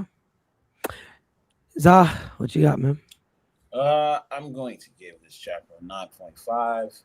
Listen, I love seeing Colin, not that other little kid, because I don't care about him, see how vicious the giants can be. Like, yo, he is seeing the viciousness. Like, yo, even dude, man, with the Jaru with the sword in his head, he's like, yo, aren't they a little too excited to do this shit? And I'm like, yes, that's what they need to see. That's what the kids need to see. The kids need to see the destruction. Yo, I'm not gonna lie. Some of these giants might leave with some of these giants might turn because they love the power a little bit too much. A lot of them love the power a little too much. I can see them pulling a little bit of Harold and like, yo, I like this power. I like what's going on with this type of stuff. And honestly, if not now, probably during the final war, being like, yo, I want some of that power back again because it's a drug. Remember how Harold was? Remember Harold was like, yo, my body. Some of the Giants might like that. So, you know, it is what it is. The chopper thing, it is what it is. Force God, demon. Okay, like I'm gonna skip past that because that part to me I don't care about that. Seeing Jinbei hold the head, and it's like, see, the Straw Hats, people don't say Straw Hats can be assholes because they knew of all the people in the Straw Hat group, he'd be the one that pissed him off the most. I love it. That's greatness right there. And come on, we gotta give my nephew, son, Usopp some love right now, man. That man stood 10 toes down. Didn't ask for a backup plan, didn't ask for nothing. He said, yo, your plan is sloppy and cheap. He said this to the devil himself. The man who always runs did not even turn once. Oh, like if you wanted to make Usopp haters eat their words, read this chapter. The man stood on business. Brook even said, yo, Usopp, you ain't gotta do this no more. Usopp like, nah, you're not doing that. You need to hear this. I was like, Usopp. That's a top 5 speech right there in the face of fear. And I think we need to give that boy all his love. 9.5. Shout out to God. D. Usopp. All right. Foley, man. What you got, bro? All right. The first thing is I love the way the crew handled Killingham. Like them not like Sanji knew the whole conqueror thing and whatnot, but like them not knowing what over and them severing the body, that's battle like know-how real quick on their end. Because not a lot of people knew, oh, we're gonna separate the bodies and whatnot, and like keep the pieces apart and whatnot. That's really ingenious. I have to give them that. That is a way to handle them in a way without having conquerors, which I have to give them that. Because like I haven't seen them think of any other way besides like, oh, let's run them with conquerors and slash, let's separate their body parts and tie them up. God give them credit there. That really did like battle know-how. The thing that caught me with the whole Usopp thing, because I really gotta address the whole Usopp thing. The thing that caught me with Usopp, I was concerned in the sense as like in a writing sense, like I'm not Sanji boy, but like if Usopp would have got conquerors before Sanji with the whole set of Sanji and conquerors, I would have laughed my fucking ass off. I'm not even gonna lie. That would have made me laugh because it's just like Usopp got conquerors before Sanji with the whole setup he did. I would have laughed a little bit. That's the one thing that caught me there with the Usopp thing. The chopper fruit thing. I've always been one of those people who I always thought it was interesting that like human. We get human. Nika is a God. Human. We got Buddha and everything like that. Chopper being a human that like is just normal and whatnot. I thought that was like a red herring from like a while now. And like I've heard people make jokes about, oh, Chopper has the human Jesus fruit and whatnot, like because the Buddha Jesus without that and whatnot. But like the fact that he smacked the fucking devil out of a motherfucker, I'm not saying it's that, but goddamn, where we going with it, right? You know what I mean? I can see the levels here. They were like, I kind of loving that. And then the last thing I say, the whole at the end chapter with Imu. I'm at a point where I've always been saying that I don't think Imu is a person and whatnot. I'm still holding that thing that I don't think Imu is a person. I think Imu is something else and whatnot. And I think that like Imu is a thing. Like I hate to use this reference; it's a weird reference to use, but like I don't know if any of y'all seen like Steven Universe or whatnot. I've heard of it. Think of like I know what you're getting at. Yeah, pretty much like a attendant. I think that like Imu might have been a attendant or something like that. They just didn't want to let go. You know how Ragnar is a pet or of the hammer, and they just didn't want to let go. And this is no matter how you want to look at it, that kind of like see like how Ragnar wanted to stay with the master and the hammer, protect the hammer and whatnot. I think we're seeing the negative side of that. Like Imu is something that wanted to hold on and wanted to hold on to Nika, wanted to hold on to Ragnar, wanted to hold on to the first variation of the blue hair princess, which could have been, I can't think of her name, but Natari or whatnot. But like the first version of that is something that wanted to hold on, and that's the reason why the whole immortality and whatnot. That's why like death is the one thing they can't control, and they try to control that by like trying to hold on. I feel like that kind of connects to the whole like Nika freedom, liberation, and whatnot. I feel like this was like a love that turned into something very toxic, and I think that's what Imu might be. But yeah, that's my little thing, and I got to give a chapter overall because the conversation. The conversation overall, I have to give it like I had to give this chapter a 9.5 because I love the conversation that people are having around it and everything like that. I really do love that because everyone can come here a different way, and I think that has to give low star writing where people are talking about different things for hours. Even Bandz said we can talk about 3 hours about the whole chopper thing or whatnot. That's like great content for such a chapter that anybody can come at different angles about. Yeah. I just want to add before you go, my bad, Nika. Yeah, do you think? Because of the live action success. And what is Chopper's dream? To heal all diseases and sickness. And Imu somewhat is a sickness. And look at it for Chopper to heal the giants of their sickness. Well, he'll be the cure. I was about to segue that. Now he's the cure. Like you see, how not that he'll make the cure, that he'll be the cure. Be the cure. Big difference. It's even literal. He's the cure. You see? Yeah. That's why I said this isn't random at all. It's just Chopper just barely gets any light, so it kind of goes under the radar. Yeah, that's I don't even be sitting here talking about Chopper all the time, but all of this stuff has been stated. It's even in his Devil Fruit Weaver card stuff. Like it tells you if someone's like, apparently if someone's like insane or whatever, Chopper's supposed to be able to be the one to make them sane again. Like that's basically what the fruit is supposed to be able to do. Like that, all that stuff is listed in there. Like for me, I don't know. It's a big thing, right? So I'm gonna start off like this. I get a chapter. I'm gonna give it 9 out of 10. It was solid. It left a real dope vibe. You know what I mean? I'll say I really dig the part with Colin and like what Zaza said. Colin and his mans, they was looking at the Giants and they had the stars in their eyes. They was ready to go. Like, oh my gosh. I thought that was dope.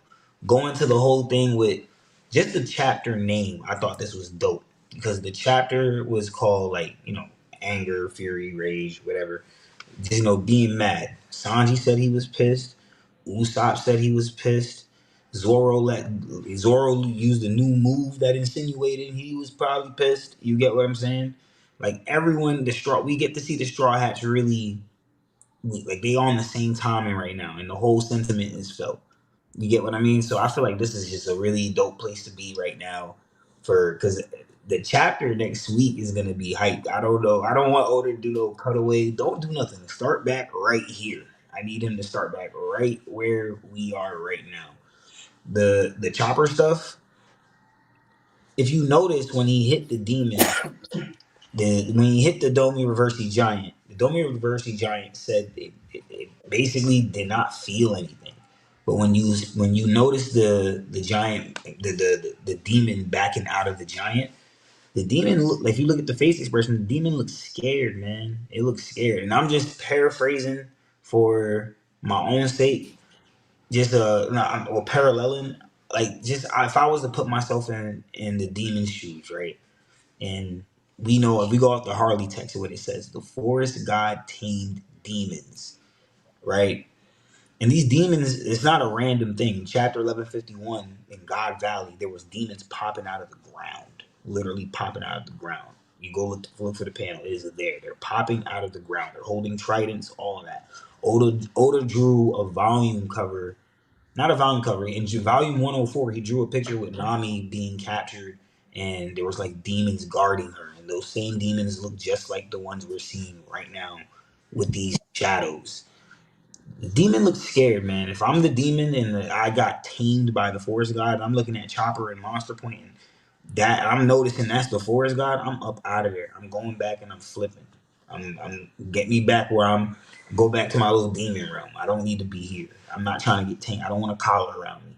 And Chopper just doesn't know what he's capable of doing yet, and he has to become aware of these things. This was the only way we could have ever gotten more lore towards that for Chopper. That's why the one thing noted about the Forest God is that it tamed demons.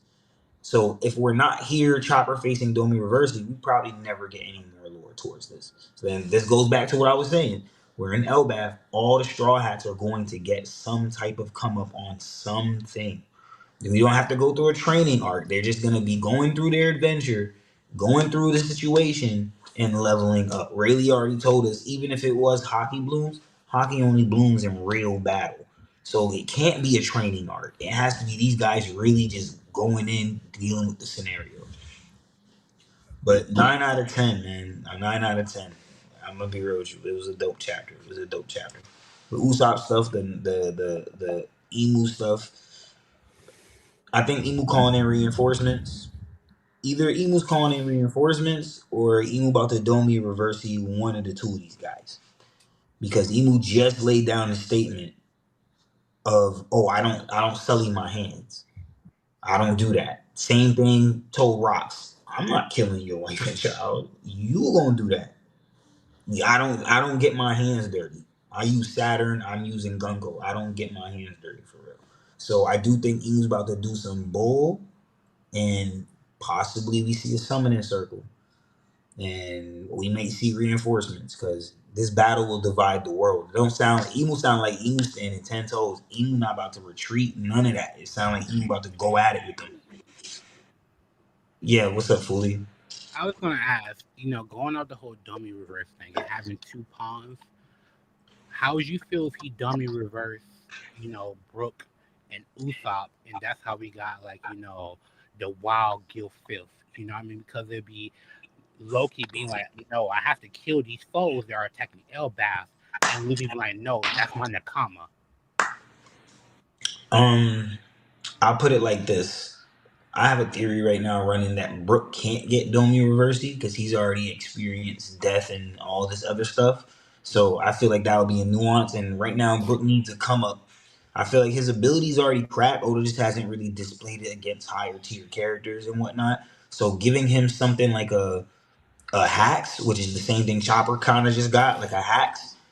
If we find out Brook also has a Hax now where he just can't get Domi Reversi, we would just look at that like, okay, it wouldn't be nothing.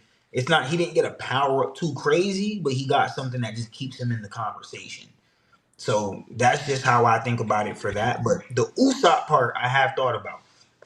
Like, what if Loki or Luffy? 'Cause I don't think both, but I do think there might be a way where we could pick one of these guys, and Emu tries to Domi Reversi one of them, and Usopp might become a casualty of that as well. Like Usopp also gets Domi Reversi. The same way we saw it where he started with he started with Brogy, then it went on to Dorry, and so on, so on, so on. It might be a situation like that. I don't know if it's gonna go down that route. That's a muddy situation though. It could draw out a lot of context for a lot of things. So I'm not mad at that food. I don't know where I want. I'm gonna be honest with you. I don't know where I want this to go. I'm not in theory zone, but I just want Oda to show me what he's gonna do. Same. I was just curious. I just like, what are you gonna do next? Because people on Twitter talking about Shamrock pulling up next chapter. It's time to get him back in. I was just about to ask you that. I was speculating because I keep seeing this is just me in theory zone again. Y'all know how I've been feeling about Fenrir, and I've been quiet about it because of the whole Loki talk, but y'all know I had Garling being Fenrir because it matches up with the Sun, Steam, Skull, and Ati. Right now, if Emu need backup, you could call in a Holy Knight, or you could call in, if you technically, as far as we know, Supreme Commander of the Holy Knights is still supposed to be Garling. We don't know if he still retained that title. As last we heard of, he did, but that could have changed. But if he still retains that title and Emu need backup, yeah, calling a Supreme Commander / Gorosei. Technically, he suits the best back. He actually makes the best line of backup for you right now. He holds the most powerful title he has a Gorosei title, and he's also your most powerful knight or your most experienced knight, the Supreme Commander. So it's like, okay. And what if Garling is Fenrir? But that's my zone with that. But that's a whole theory pot. as far as it goes for like, it could be other Holy Knights. It could be other Gorosei. It don't got to be none of the characters I'm speculating. You know, I just feel like Imu's about to do something. Like Imu does not sound like they're about to back down. This doesn't sound like the words of somebody who's about to back down. You get what I'm saying? With God Valley, Emu scrapped first, for real, for real. Emu's been scrapping here, but I don't think on that echelon. So I do think that Emu scrap with them some more, but is gonna do some bull. Either summon somebody, don't need somebody, or both. Valid. No, I'm done. Sakazuki pulling up. You know I gotta push my agenda, bro. He gotta come on the war shit. The war shit. That's true. That's true. Garland good. Garland can be sitting across right now. Pull up. You just gotta hit the transfer portal, bro. Portal. I would say, how would you feel if you seen Sakazuki, right? But he did have the marking on him. Would you be okay with that? Oh hell no. I'm just wondering, like, how would you feel? His character plot would be cooked. I'm just wondering because, like, if he pulled up and was just like, boom, marking and whatnot, how would you feel about that? Because I'm curious about that. Because, like, we don't know where the story's going. That is the thing. You keep saying you can pull up. If Emu was just like, oh, fuck it, my admirals pull up now. They all got the markings now, or whatever. How would you feel about that? He's like, oh, this is my step up. Because we've been seeing them step up the military game lately with the Seraphims and whatnot. This could be his next step of like, oh, fuck it. I want all my admirals to have the marking now. Y'all, I've been keeping y'all on a low level. I want at least y'all to have like some level like I can control y'all. How would you feel about that? Because that is a factor. Because Emu is all about control. He could be like, let's bring this shit lower down. I need to bring it to my admiral level now too. Yeah, he'd be cooked. Not gonna lie. His interaction with the Gorosei, like in the free celestial dragons and Marijwa, saving the people, everything be cooked. He'd be a character for sure. Have to die. Yeah, I'll be confident in saying that for him. Same. Yeah, he died. I wouldn't even care how he died. 1v1, get jumped. I don't give a damn. He just I'm in Green Bull right now. I just got Green Bull up there with them niggas. I don't got no other admiral. Just like I feel like every other admiral has a nuance to make that you can argue for their character, whether you agree or not. You could preach an argument for. Green Bull's the only person I haven't seen an argument for. He pulled up preaching their line of justice. So he's like the one admiral I'm like, yeah, he's all the way cooked already in my mind. Whatever Oda does do for him in a good way, I would be surprised and I would take that as that and I'll move forward. But Armaki's cooked. I've been on a train preaching like he's been actually changing. Let's just wait for his next moves. But I think he's been changing for the better. Because I think he's going to detach the world government. I mean, the Navy from the world government. But if he was to pull up with he got an abyss. He could pull up through the abyss. I ain't gonna lie, he's cooked, bro. Well, I'll say too that if they just kill Gunmu, then that should sever the link and then turn Gunko back. If we don't get anyone else to come. But this is the problem. You can't kill Gunmu. That's a big problem we do have. Mu not there for real.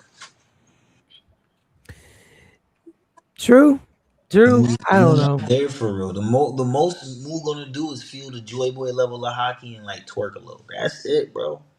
Yeah, and we don't. That's it. Mu not there for real. Mu gonna be good. So you'll be killing Gunko. Technically, that's what you'll be doing. Yeah, because I'm not gonna lie, we haven't seen no marking on Gunko yet to emphasize like there is a marking or anything like that because we don't know what true connection they have and what the basis of their connection is. So, like how Nika said, we really could be just killing Gunko. Yep. That's true. I'm not. She would have to have the mark to die. I think she has a mark. I think she might have a Gorosei type mark. I don't know if she got she might be the one holy knight that just because of how special Gunko seems to be to Imu, to the point where attendant, all of that, and whatever, blue hair, reminder of Vivi, probably not reminder of Vivi, reminder of Lily, probably. I think it's a high possibility on some favoritism bias may have a mark like above the rest. You know what I mean? As far as the other knights. I think, like as far as like consistency, from what I'm looking at it, it's looking like if you were to have a preference, I think it's more preferable if you didn't have a mark. I think from what I'm seeing, right?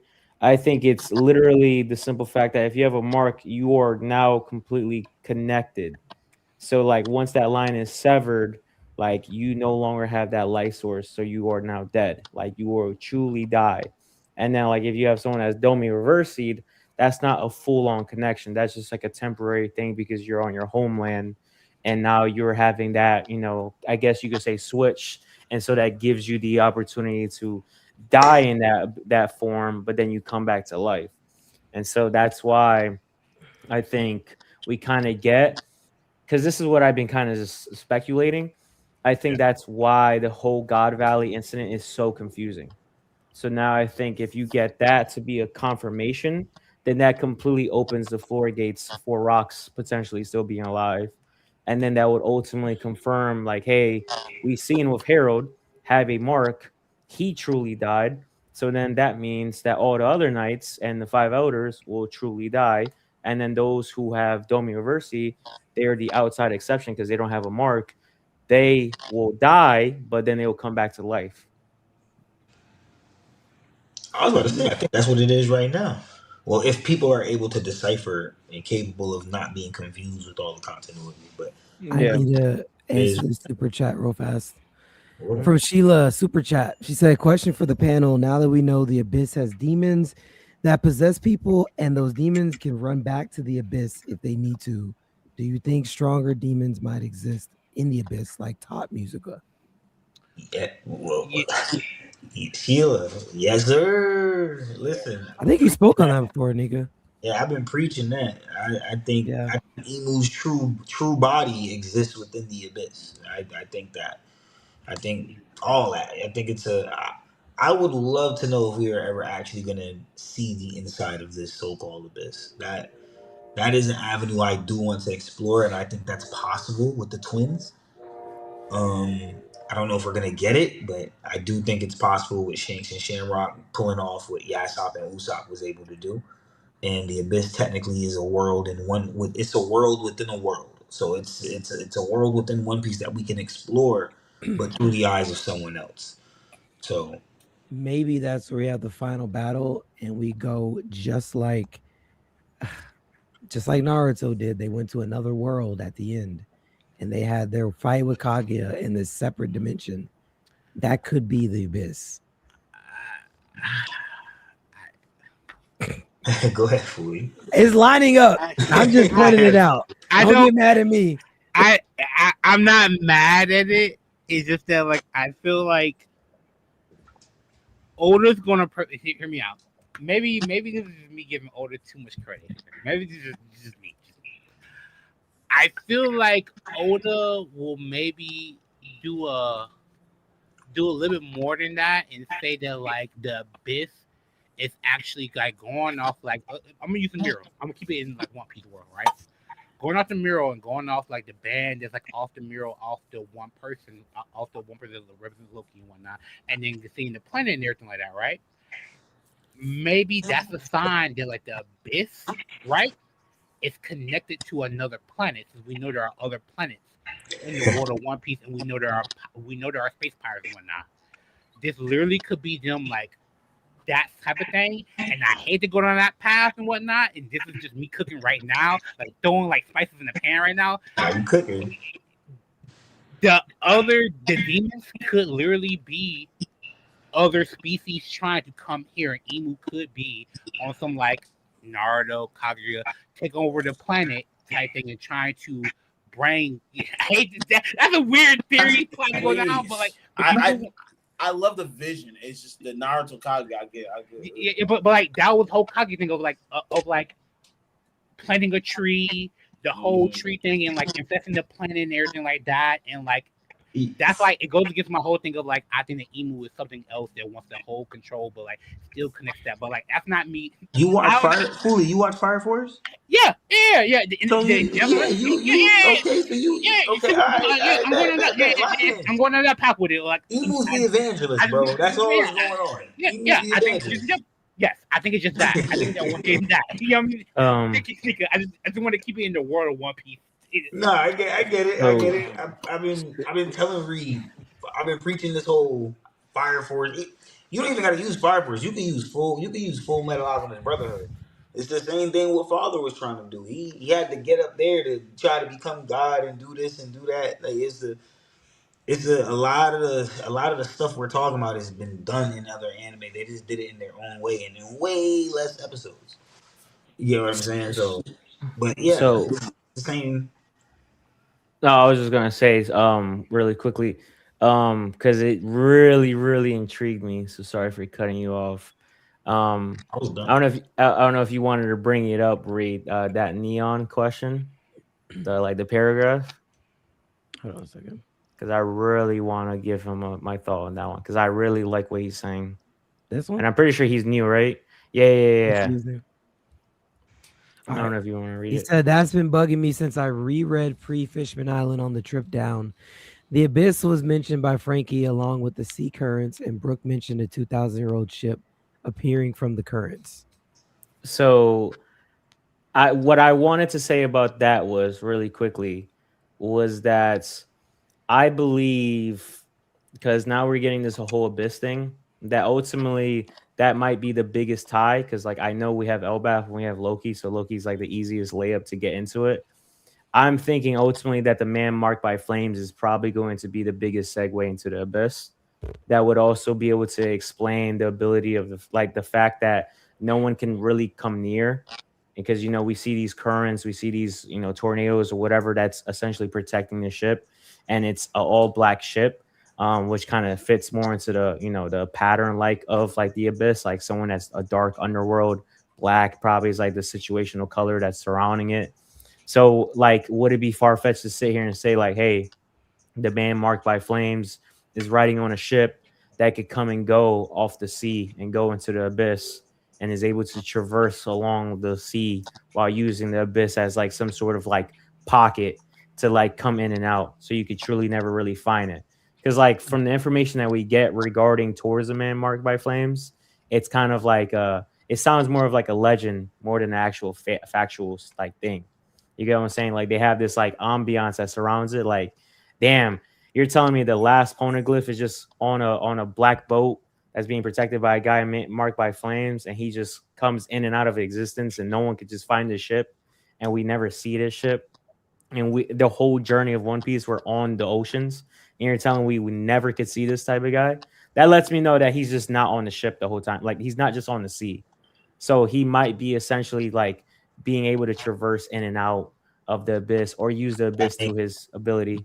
See, that makes perfect sense. But that for me, now you're talking Pirates of the Caribbean. You get me? Yeah. That's Davy Jones. That's Mr. I travel down deep, down low, and then I pop up.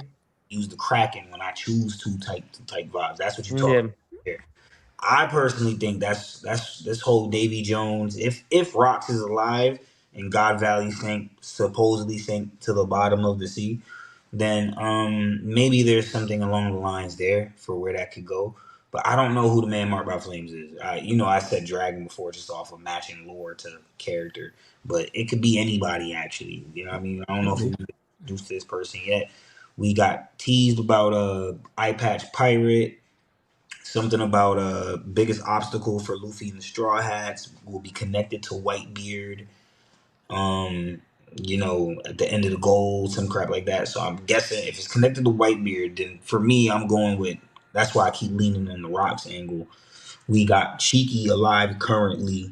There's plenty of characters to play with it. So I don't know who it would be for real, but for what you're talking about as far as like the currents, because for what Neon was saying, okay, so don't get it confused. There's two different abysses in One Piece, but they can be intertwined. There's the abyss as in the bottom of the sea floor. That's what people speculate Blackbeard's power to be drawing power from, because when he uses in certain translations, from if you translate in the raw Japanese, his technique Black Vortex, it actually translates to Black Water Vortex. And if you look on some of the panels, you see the darkness and it has like a drip. They look like drips when he uses that technique. It's like water dripping, but it's black. But that's if you're like super manga elitist and examining panels. Then there's the actual abyss, what we know with Shamrock and Emu and the Mark and all that. I don't know if they're going to be intertwined. I think it makes sense because for me, this is how I think Blackbeard is going to be able to intertwine his ability with Emus in the first place and try to usurp Emu. But yeah, I don't want to say too much because everything is still hypothetical. So I wanted to add to that because I heard your list that you were like, stating from like your chronological order of what you were thinking. Yeah. I think this last chapter, and I wanted to talk to you about it, but it was like too late at night. I think you should 100,000%. And I know this sucks to say because like, I'm a big Clover fan, this and that. So it sucks for me to say this.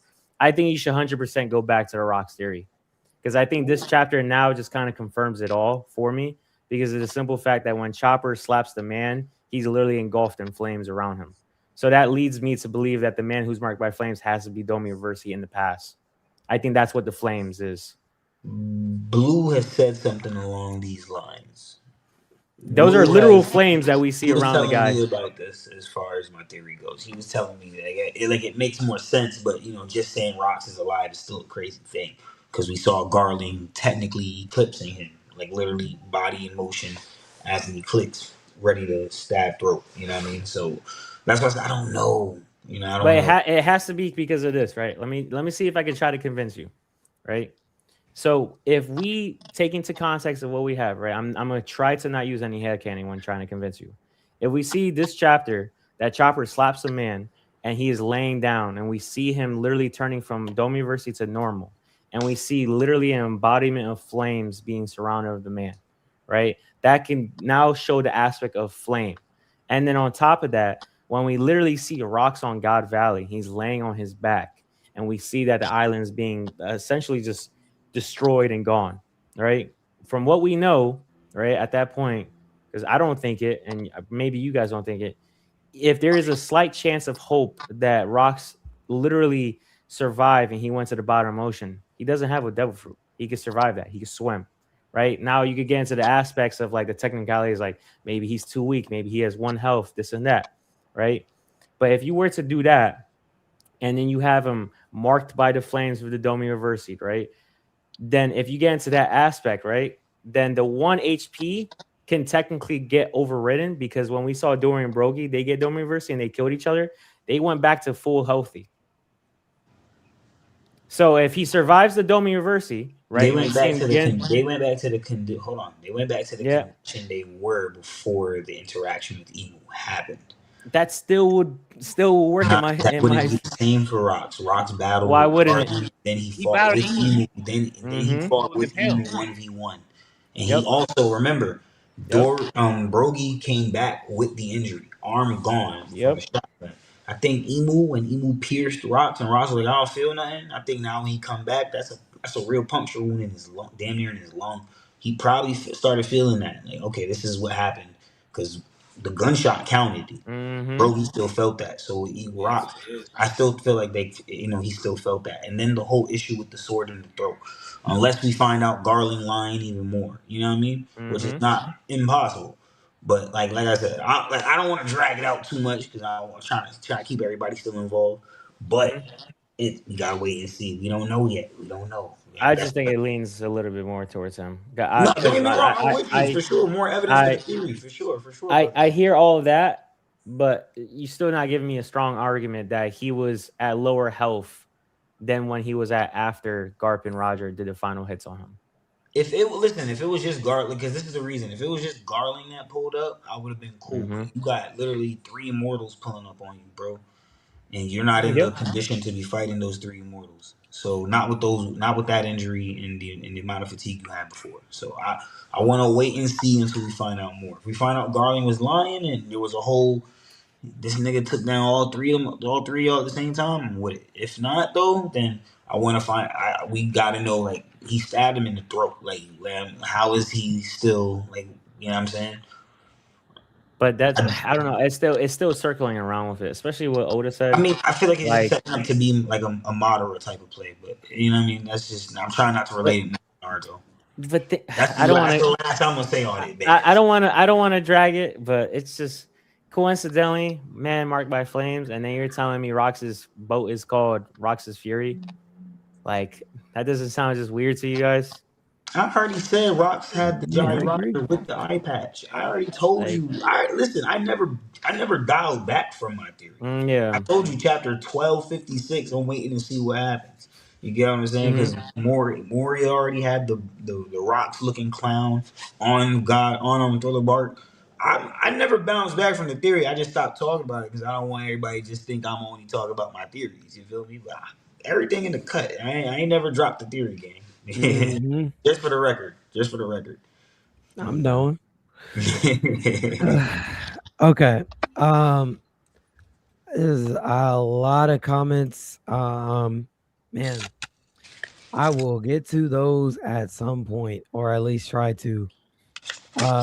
There was definitely some. I don't even know if I can find some of them now. Some of y'all asked some questions that I was gonna pull up. I think Dean that asked one. If you remember what that question was, Dean, can you like type it again? I can look for you if you want.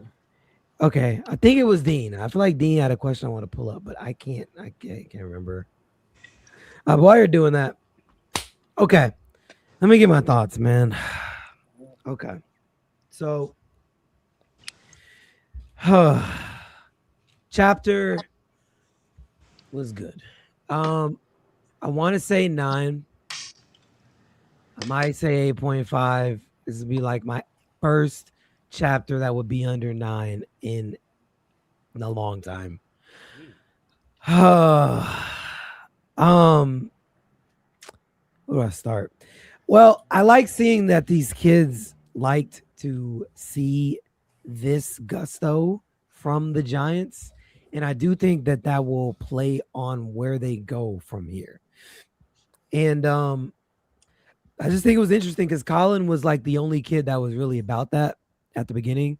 But now it seems like the other kids that were all tied up with him are all on that same track. Maybe because you could say they experienced basically death together, or you could say they were inspired by Colin's actions, or I mean, who God knows? It could be any number of things. But I do think that the kids, I need to see where the parents are, because if the parents still are not about the violence, I think the kids will usurp them in that category, and I don't think you're going to be able to change that. Like they had the star eyes, you're not going to be able to change them back to what they were. So I think they're all going to really want to become that new warrior generation that Elbaf desperately needs right now. Let's see. Further from that, Killingham is still alive. Not happy about it, but I understand why. I'm not even going to harp on it. I do want to see him get hit by a conqueror, and then I can go from there and start to feel how I feel. I did not see a Summers pull up, so we're cool with that. Hold on. Let's see. Sheila dropped a super chat. She said, Ree actually thinks this chapter is better than 1150. That is Cappy Rooney, Capricorn, baseball cap. What other cap can I throw out? Straw hat cap. Capricorn. She said, okay. Cap and gown. Cap and gown. Hey, New man, era. look. You said what? New era. New era cap. Yep. Fitted cap, snapback cap, all those caps, because I do not think that. No. Caps lock. Yes, bro. None of that. 1150 still is the best chapter I've ever had the pleasure of reading. But every time I see Domiversy, that number just starts to get chipped away. But it was still nice in the moment. But either way, so yeah, we got named attack Zoro. We got another attack from Hiruden, which was cool. We got a Dorry doing the Ikoku sovereignty. Big deals. Zoro, I think I already said Zoro. Yeah, he did his attack. Big freaking deals, man. Seeing all of these guys attacking, it's giving me what I need, because 2 chapters ago, I got to see the new Giant Warrior Pirates do a triple attack together. And that still was just a great moment for me. I'm trying to skip over the chopper thing. I'm gonna come back to that. He gave me a thumbs up, bro. You're a fool, man. You're right. I'll give him his credit again, because I know y'all don't believe that I really was genuine about it. Usopp's moment was great for his character, like I said. It was great that he called someone a coward when he is supposed to be the coward. He looked fear in the face and said he's not running away. I really, really hope that this becomes a not temporary moment for his character, but I hope this stays. Because now you've looked at the scariest person that you should have ever been able to look at in the verse, and you didn't back down. So hopefully moving forward, we can see this advanced version of Usopp. If we don't, I'm going to be disappointed. I'm not going to lie to you. You can't, after this, I'm be honest, Nika, tell me if I'm wrong, bro. After this moment, you can't turn back and start being same old scared Usopp. This has to be a lasting effect on your character. Just tell me if I'm right or wrong. You're right. If Usopp does backtrack, then I would agree that JD Legend was right when he said during our interview, Oda just likes Usopp the way he is. Exactly. But This I'm should be hoping his that moment. changes his whole character. That's what I'm saying. You cannot double back from here. You've dipped your toe in the water talking to Gunmu. So now this is Usopp. If you turn back next chapter or 2 chapters and you're still doing that timid thing to these other giants out here, I'm almost done fooling. I'm gonna let you cook. If you do this, I'm gonna come back. I'm actually gonna have real slander for him. But I am appreciating the moment that we have right now, and I'm praying it stays. What's up, Fooly? Okay.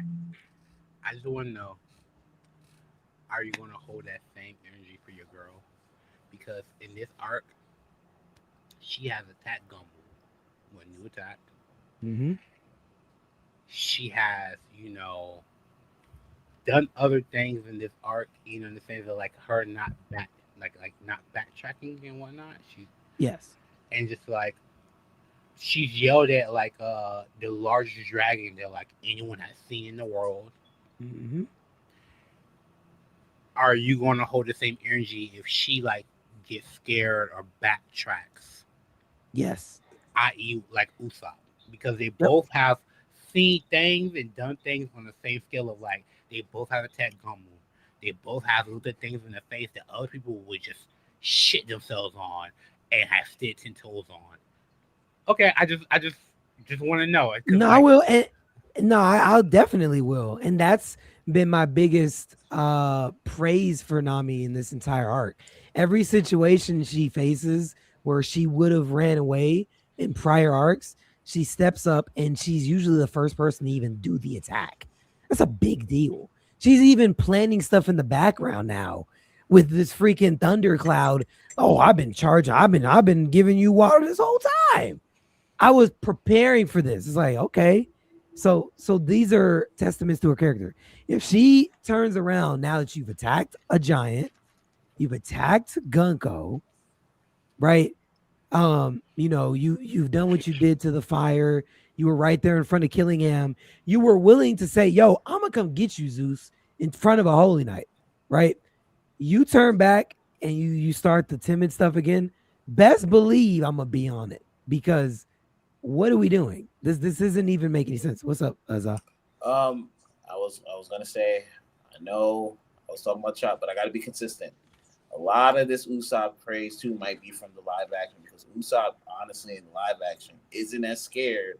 Like you said, Ree, he's not as scared as he is in the manga. manga. Right. And like, remember the way he saves Zoro, Vivi, and Nami is a thug out way. He gets beat up by not Miss Wednesday, whatever her name is. She punches, she blackens him up, and he doesn't back down. And I think like Usopp's Oda saw the popularity. He was like, "Yo, let me build off of this." Usopp, the same way he's getting beat down and does not back down. I think Oda just had to go off of that Usopp height, and I love it. But I'm just saying, if you call out the Chopper thing, you gotta call the Usopp thing the same way. Yeah. I'm not even gonna lie. That is real, bro. That is very real because I do think Oda is aware of that in the popularity, in like the representation. Yes, because Oda's aware of stuff like that, and I feel like he does want to give like Usopp better because like I'm pretty sure he's like how people feel like Usopp been whitewashed and whatnot a little bit over the time with animation and whatnot. So like, all right, that's interesting 2 cents. I'm not even gonna lie to you. I think all this was just done on timing. Yep. Like he knew the live action was coming out. Yeah. He structured the live action to come out, have a say so when it comes out, when he knows he was going to be a certain particular place in the manga. That makes sense. I can see. Yeah. Okay. I finished what I was saying about Usopp. Yeah. My last thing is I just need to see him. I need to see this stay. You can't backtrack. Just like with the Brook thing, you can't backtrack with Brook either. He's clashed with Gunmu too. So go ahead, Reed. My bad. I don't want to interrupt you. No, please. You can say what you say. He haven't backtracked. Like he fought a Gunko and then like fought a CP0, and then like you know what I mean. Like and then like now it's like he hasn't backtracked. I'm not a Brook Glazer and whatnot, but like he hasn't backtracked at all. Like he really hasn't. That's fair. I agree with you. I'm just saying that we can't backtrack because of those reasons. But I agree with you. Where he is now, you've got to keep him. You can't dip your toes in character development, right? And then try to the water's too cold. Let me go back real quick. I would say he needs to show after this moment. He needs to show more of them now. Yes. 100%. That's all I'm asking for. Do not dip your toes in the water of character development and then step away because the water is too cold.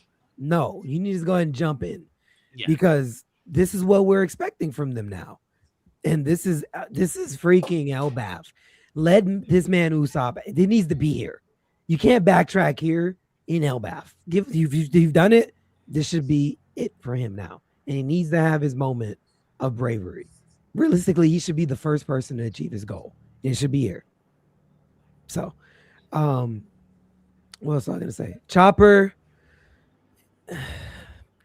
Logically, it makes sense. Okay, Nika, you didn't told me Bandz. We didn't had a long episode about the mural. Look, I get it. Okay, this is not new information for me.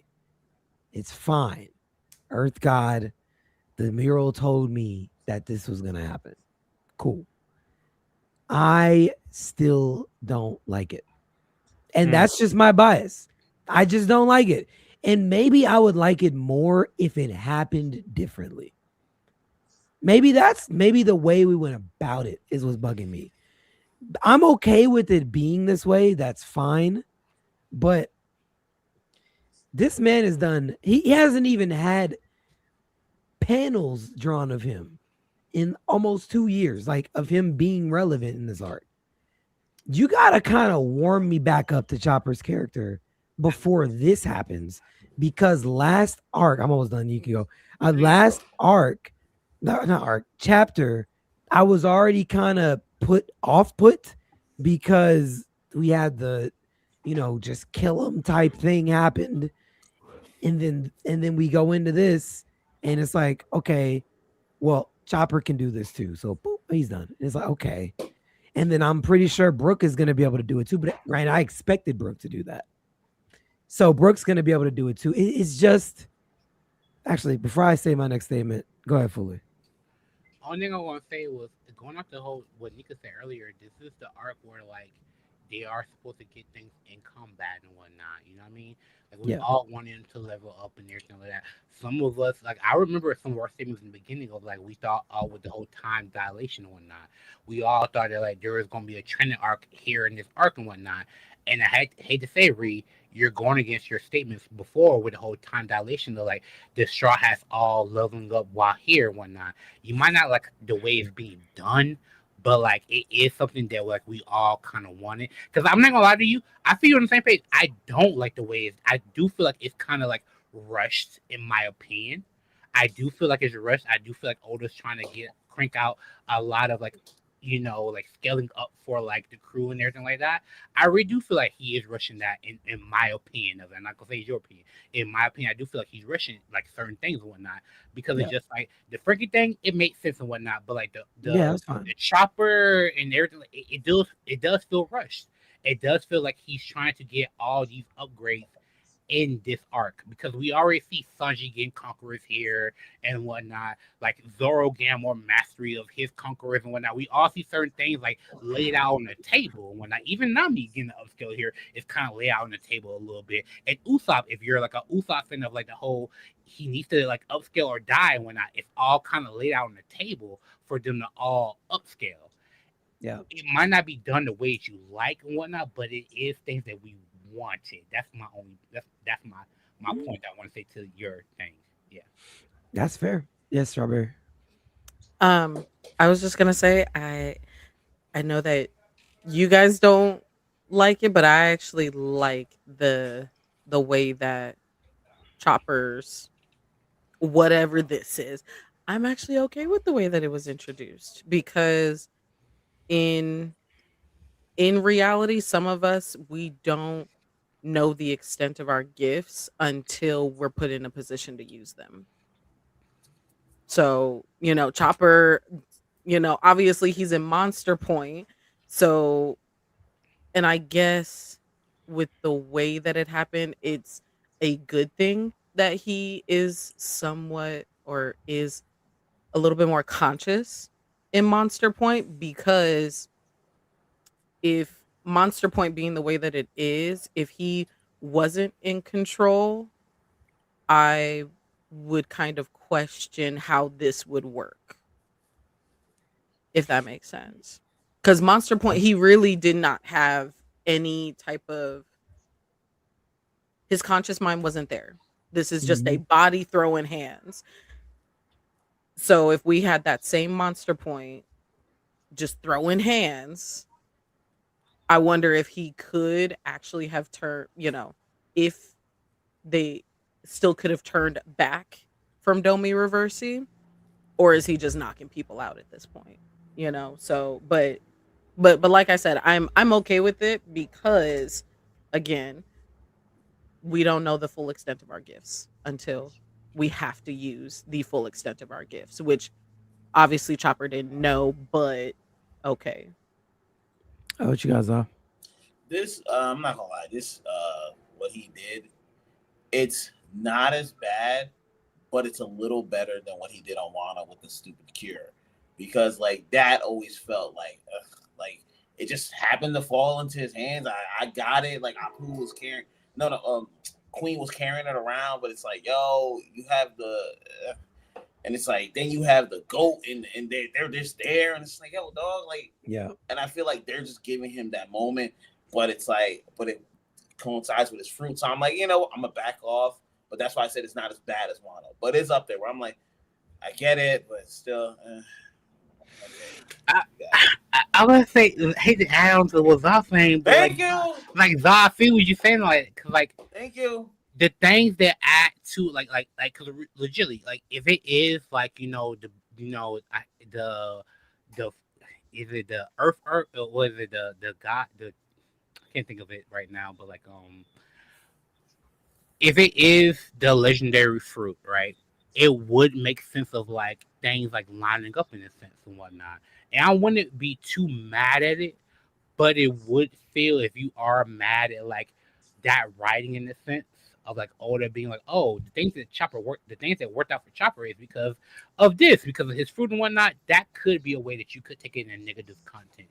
And I'm not gonna be mad at you in that way, but like I feel like it is writing his writing in a just way of like he did set it up to be like these things work out for Chopper because of this fruit's will, this fruit's like thing, you know what I mean? There is like a level to like Chopper making it out and whatnot. Because like when you read and think about it, like when it comes to the will of the fruit and everything like that, when you look at it in the sense of like the impaled down guards and everything like that, like how they lost their will and everything like that. Like you could say in a sense, and like some people feel like Luffy loses his like will or like like his like essence when sometimes he goes into gear filth and whatnot. That like Nika takes over and everything like that. It is a level that we could see being developed more with Chopper because like Chopper is a human and like. Wait, hold on. Nika, I gotta mute you until you're ready to talk. There's a feedback coming from your mic. All right, go ahead. Yeah, like you just said, like with Chopper being a human, we don't know really the true depths of like him losing if he has lost himself in his fruit and whatnot. We've seen it with the impale down, like them losing themselves to the animal and whatnot, but him being a human, he isn't a reindeer. Like, cause we've seen animals who have taken in the weapon fruit, right? And other animals who have had other fruits taken in, like the owl. Use the owl, but he's eating the fruit and whatnot, and he acts just like an owl. But like with Chopper eating a human eating fruit, he doesn't act like a reindeer, like a werewolf in this. Think of a werewolf. How like wow they react in the sense of like being in like a human form. He doesn't react like that. Did Chopper lose himself to the human fruit in a sense, and we just don't realize the depth of that in a sense? Because like if you really look at it, that could be a thing because to be a human, he wants to be. You know what I mean? I feel like we might get more depth of that when we look at the whole scale of like zones, losing yourself to a zone, and what it means to do that and whatnot. Seeing animals who have eaten fruits and them not, you know what I mean? Like it might not have been a zone for the day ate and whatnot, but them reacting like an animal eating a fruit and whatnot. Even like when we force them, like with the whole sword thing, we don't know her whole like forcing an animal to eat a fruit and whatnot with the whole sword thing and everything, like with weapons and whatnot. But with other aspects that we got a little signs of that. We could be getting more depth of that with Chopper. And But- but the all right, I don't want to contradict myself. All right, I don't want to be the statement guy because I always talk about the statements. But if we're using the story, there's more evidence factually from the story that proves that Chopper is not an actual reindeer than a reindeer that ate the fruit. So it's like when he was born, he has a clear characteristic that proves that he is not a reindeer. That's why he literally got ostracized. He got kicked out of his, I guess you could say, his family. And then when he went to his master, everybody in the village on Drum Island, humans and animals, if you want to count them, they were literally labeling him like a monster.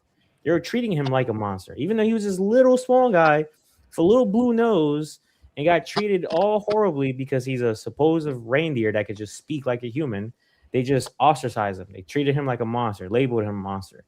And then we get this whole monster point, like, he's going in depth in this monster form, and then he's able to gain control over it.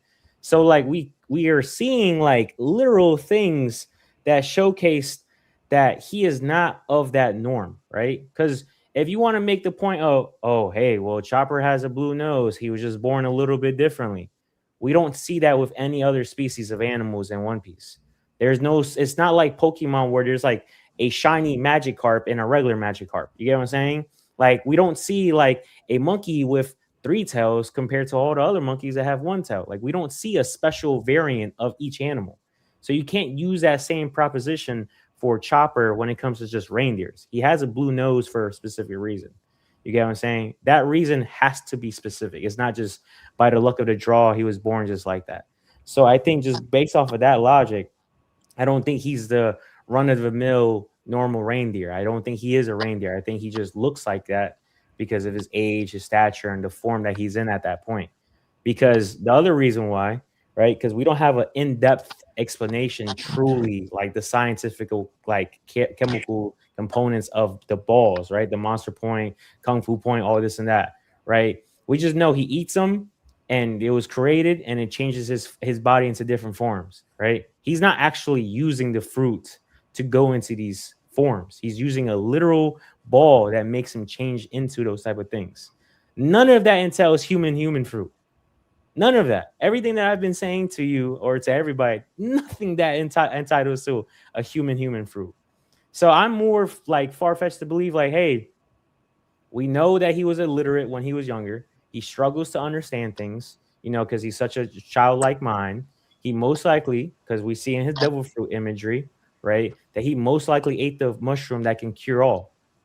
And that he himself was probably like a passed down spirit that went into this deity, or he was just born as this deity and, you know, maybe lost all of his memories, maybe became free, maybe this and that, and then went to go with a pack of other reindeers. And that was the whole setup of him from right there and then. Because I'm telling you right now, the whole essence of monster, the balls for Monster Point, this and that literally itself is like one of the biggest signs that he doesn't have the human fruit. There's no devil fruit that works like that. No, there's a model to his human fruit.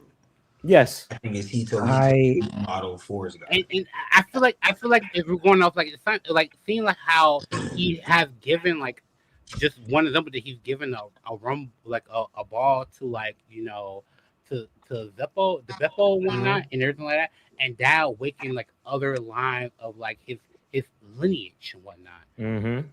He could be playing around with lineage in this sense, but I don't want to say that in the sense of like, but like I hear what you're saying, Bandz, and like it is very logical what you're saying, and like I'm like, so, I'm gonna come back to this, but like I just feel like you could play around with that if you really want to look at the science of like looking at that and like awakening something that is primal in you that is only awakening doing like a sign of the moon and whatnot. That's only like lunar and whatnot. That is as a level of like science that goes into like what Chopper is doing.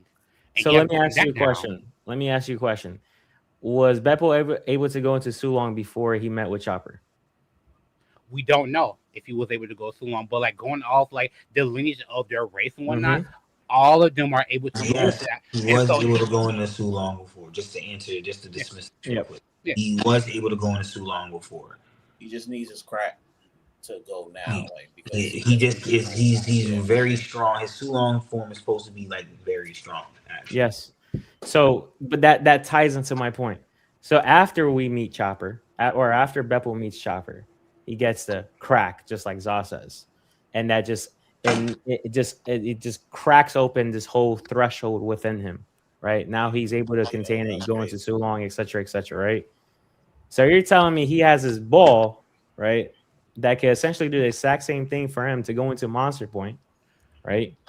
You get what I'm saying? Like, no. I just feel like activation. No. I just feel like if we're going off the logic of like, I hate to say pull up an old thing that like Oda's a fan of, he just did a Vegeta and like made a ball for the lunar energy for him and whatnot, and that's like that you know what I'm saying? Like there is science to that. That is science to that of like knowing how to do that ability. They literally are you referencing Vegeta using Bulma to get to Super Saiyan 4? No.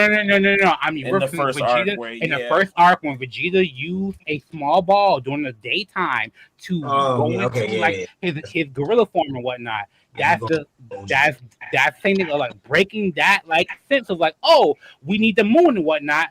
Boom, let's break. Like if it takes a technique, and they literally call Bardock a scientist of being able to do that. Mm-hmm.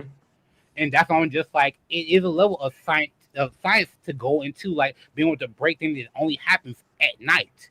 You know what I mean? We call that something like plants are able to evolve outside of like being inside plants or evolving at night and whatnot. There are certain moths that evolve like literally to like they can clear and like honestly like clear up like, you know, like fucking like radiation and whatnot. That's things that happen in Chernobyl and whatnot. Like we really have like moths that can do that. You know, it's an evolution. It's like there's a science to it and whatnot.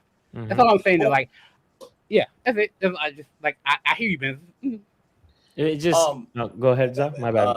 I was gonna say this is an upscale to Caesar Clown because we do not get any of this without the greatness of Caesar Clown, bro. I'm trying to tell you. He updated. I ain't mad at you. Yeah, you're right. Bro, you gotta give Caesar Clown his respect on this.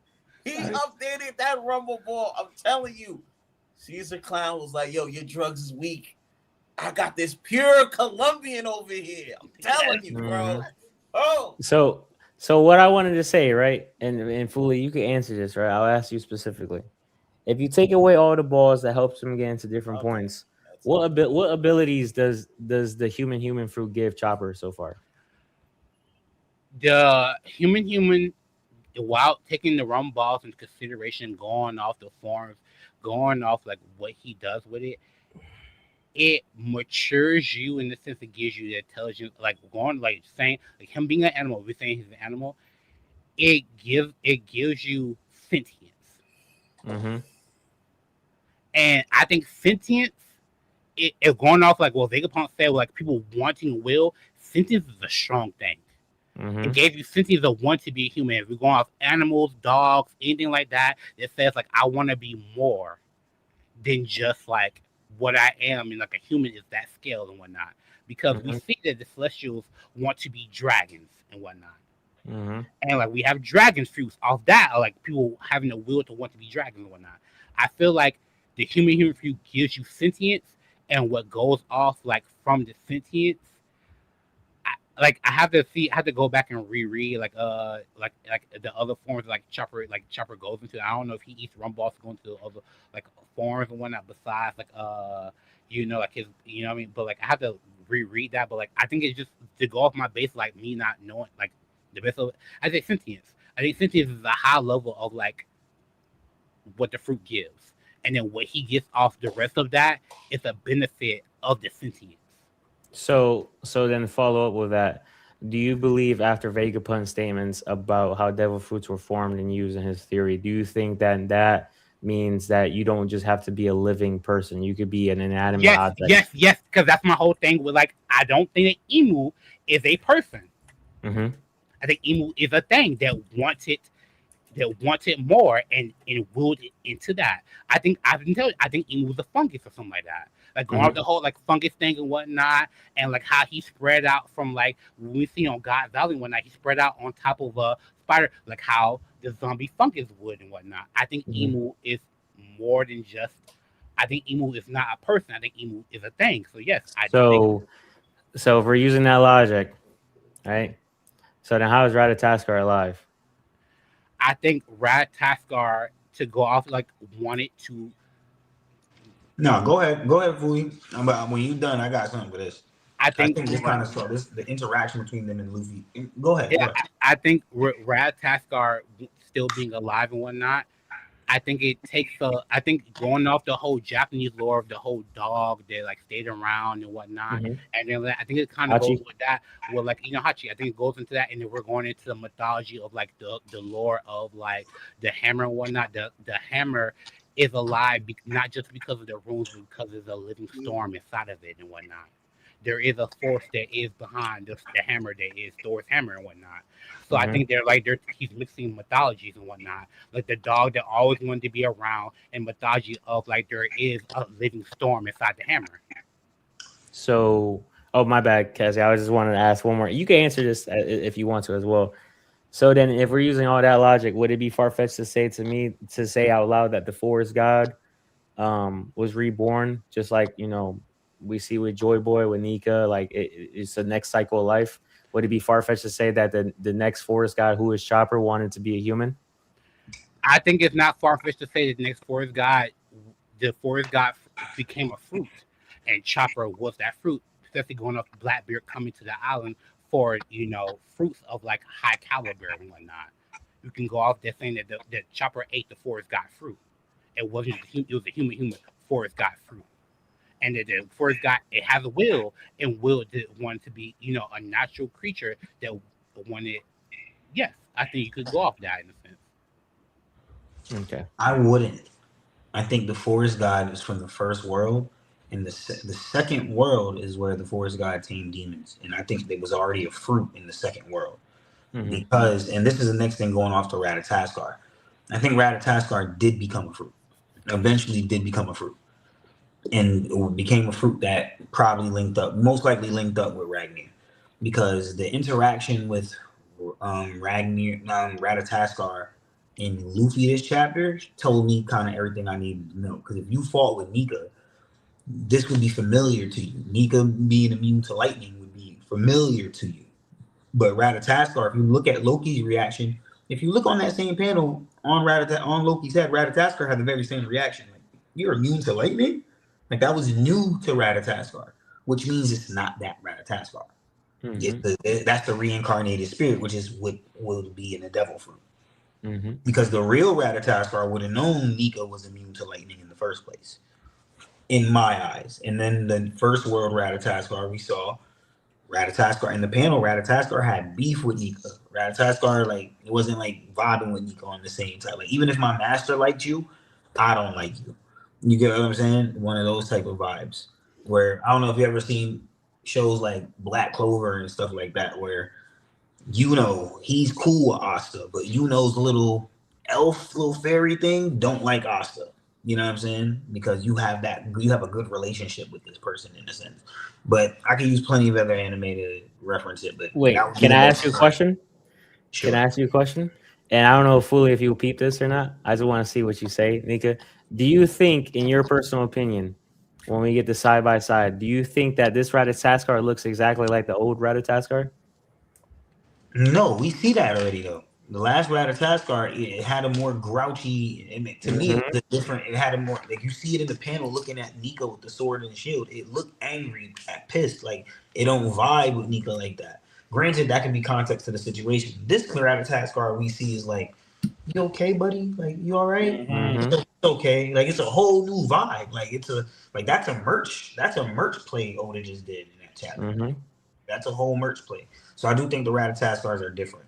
But I do want to tell y'all, as far as what y'all were talking about with the forest god and the stuff with the deer and everything like that, just put here for foreshadowing. Remember, Blackbeard went to that island, devastated it, and we don't know for what.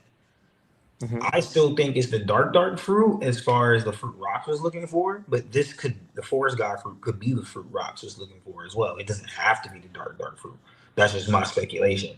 It was never revealed what two fruits it was said to be. Blackbeard went and got Whitebeard. We know for a fact Whitebeard's fruit wasn't the one needed to be had for either of these two fruits, because Whitebeard was already an ally to Rox.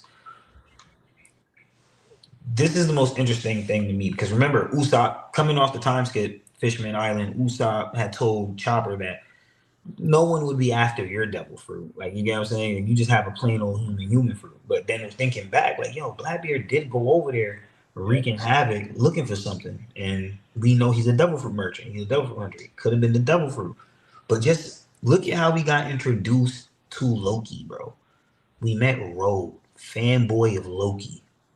On top of that, not even just being the supposed fanboy of Loki, Sun literally presented himself as a sun god. But when he presented himself as the sun god, he looked like a deer.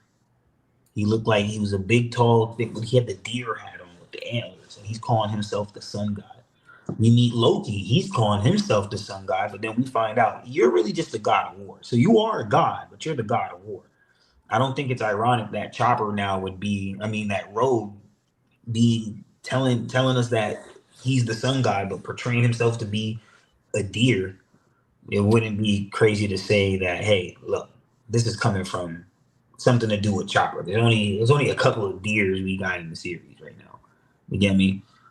I would say this last thing. Shout out to Monkey D. Quell. He's been talking about Force God Chopper for like 2 years, like literally religiously on TikTok. He's related all the theories to Kureha's leg tattoo. She's introduced with the sun stuff, all the flames on her pants, he's had mad lore to just like put down and pin this Force God Chopper up. He's been talking about it for a while. So I think he probably enjoying this a lot, because this is like a solid confirmation in my eyes. Well, not official, but a solid one. Wow. Okay. Do you have anything to add, Bandz? Oh no, I don't want to. It was already long enough of the tangent that we all three went on, so I don't want to add anything. Okay. What are y'all's final thoughts? I guess you can go first, Bandz. My final thoughts. I don't want to go off on a tangent. It's already been long enough. It it was long. We're just a long stream. Final thoughts. Don't be surprised if Killingham does something next chapter. I still think the biggest X factor continue going forward with Killingham is the fact that he has nightmares. Not saying this is going to be like Sasuke versus Itachi moment when they fought each other when Sasuke thought he was actually fighting Itachi and it wasn't that. He was still sitting down. But I just want to say, like, maybe things don't really seem what they look like. Because right now, I think Oda is purposefully showing right now that it looks like that the Straw Hats are way too strong for the Holy Knights. And I actually think next chapter is going to confirm that, hey, that was all illusion in your head and that the Holy Knights are actually way stronger. And Imu is going to help confirm that. So don't be surprised if Killingham gets out of that situation. Imu, does something intimidating or, does something to Luffy and Loki for warning. And don't be surprised if Summers or anybody else like that they're not out of the fight. That's all I gotta say. Okay. Strawberry, final thoughts. I definitely okay. Let me gather myself. So I do think that lost my train of thought. My goodness. Oh, that's what I was gonna say. I don't fully understand the conversation that Nika, Bandz, and Fooly were just having, but it was interesting. Nika, you brought up the symbolism of the deer because I do believe isn't Aries a ram symbol, if I'm remembering correctly.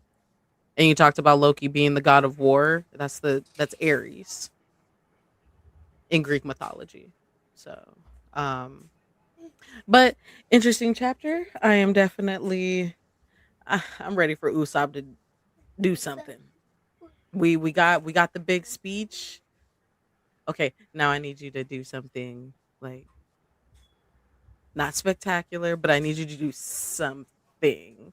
Okay, yay, you hit Gummu a little bit, but we already know that hitting them doesn't really do anything because they can regenerate. So I need something from my guy Usopp now. I'm very proud of where he is, but I need just a little bit more before we move on. And I don't know. It's Gunko is I'm actually getting kind of curious as to how much Gunko's body can actually take as far as like damage, because Harold obviously was able to be destroyed. I do believe Gunko can be the same way, but how much is her body like? Can she come out of it long enough to just like give up and be like, okay, you know what? I'm not gonna let Imu do this anymore, or does someone have to like blast her head off? Like what happened with Harold? I'm curious about Gunko now. Because she was obviously human at one point, but at what point do you stop becoming human with Imu? Yeah. Valid. Zaza, what you got, bro? I want to see how Killingham gets out of this. And please, can we just get to this fight between Imu, Loki, and Luffy? Please don't do the older thing where you go away to something else, please. I beg, please. That's all. Perfect time for a cutaway, man. Let's see what's happening in the random island. What's up, Foley?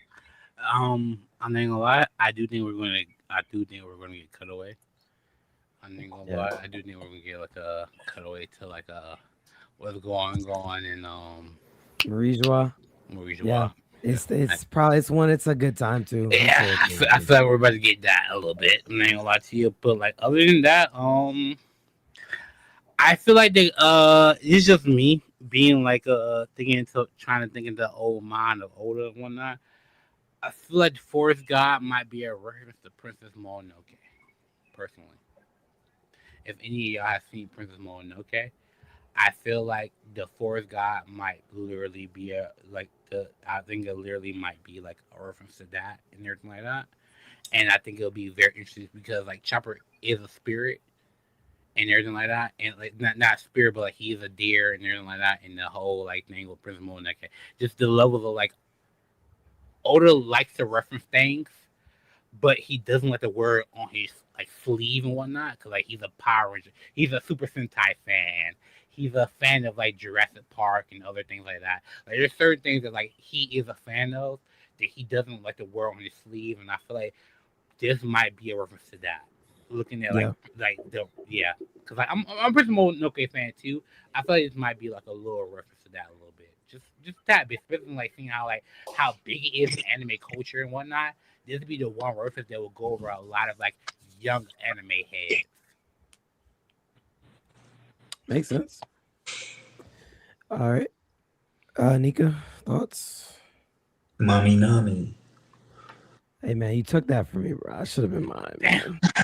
I ain't take it from me, but I let you hold it though. You know what I mean? You gang. Yeah, I'm gonna go ahead and let me hold on to that, bro.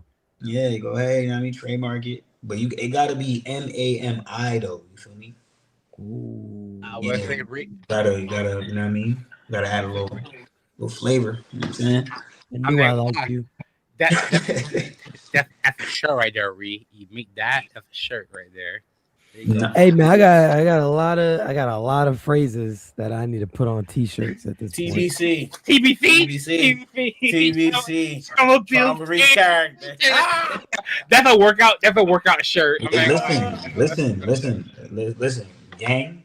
If Shamrock is to, whenever we get Shamrock, if he actually shows up, like he does what he needs to do, you gotta put in Shamrock we trust, because that means he saves the whole agenda. Like we need somebody to save the Holy Night agenda. He might be the one, man. You know?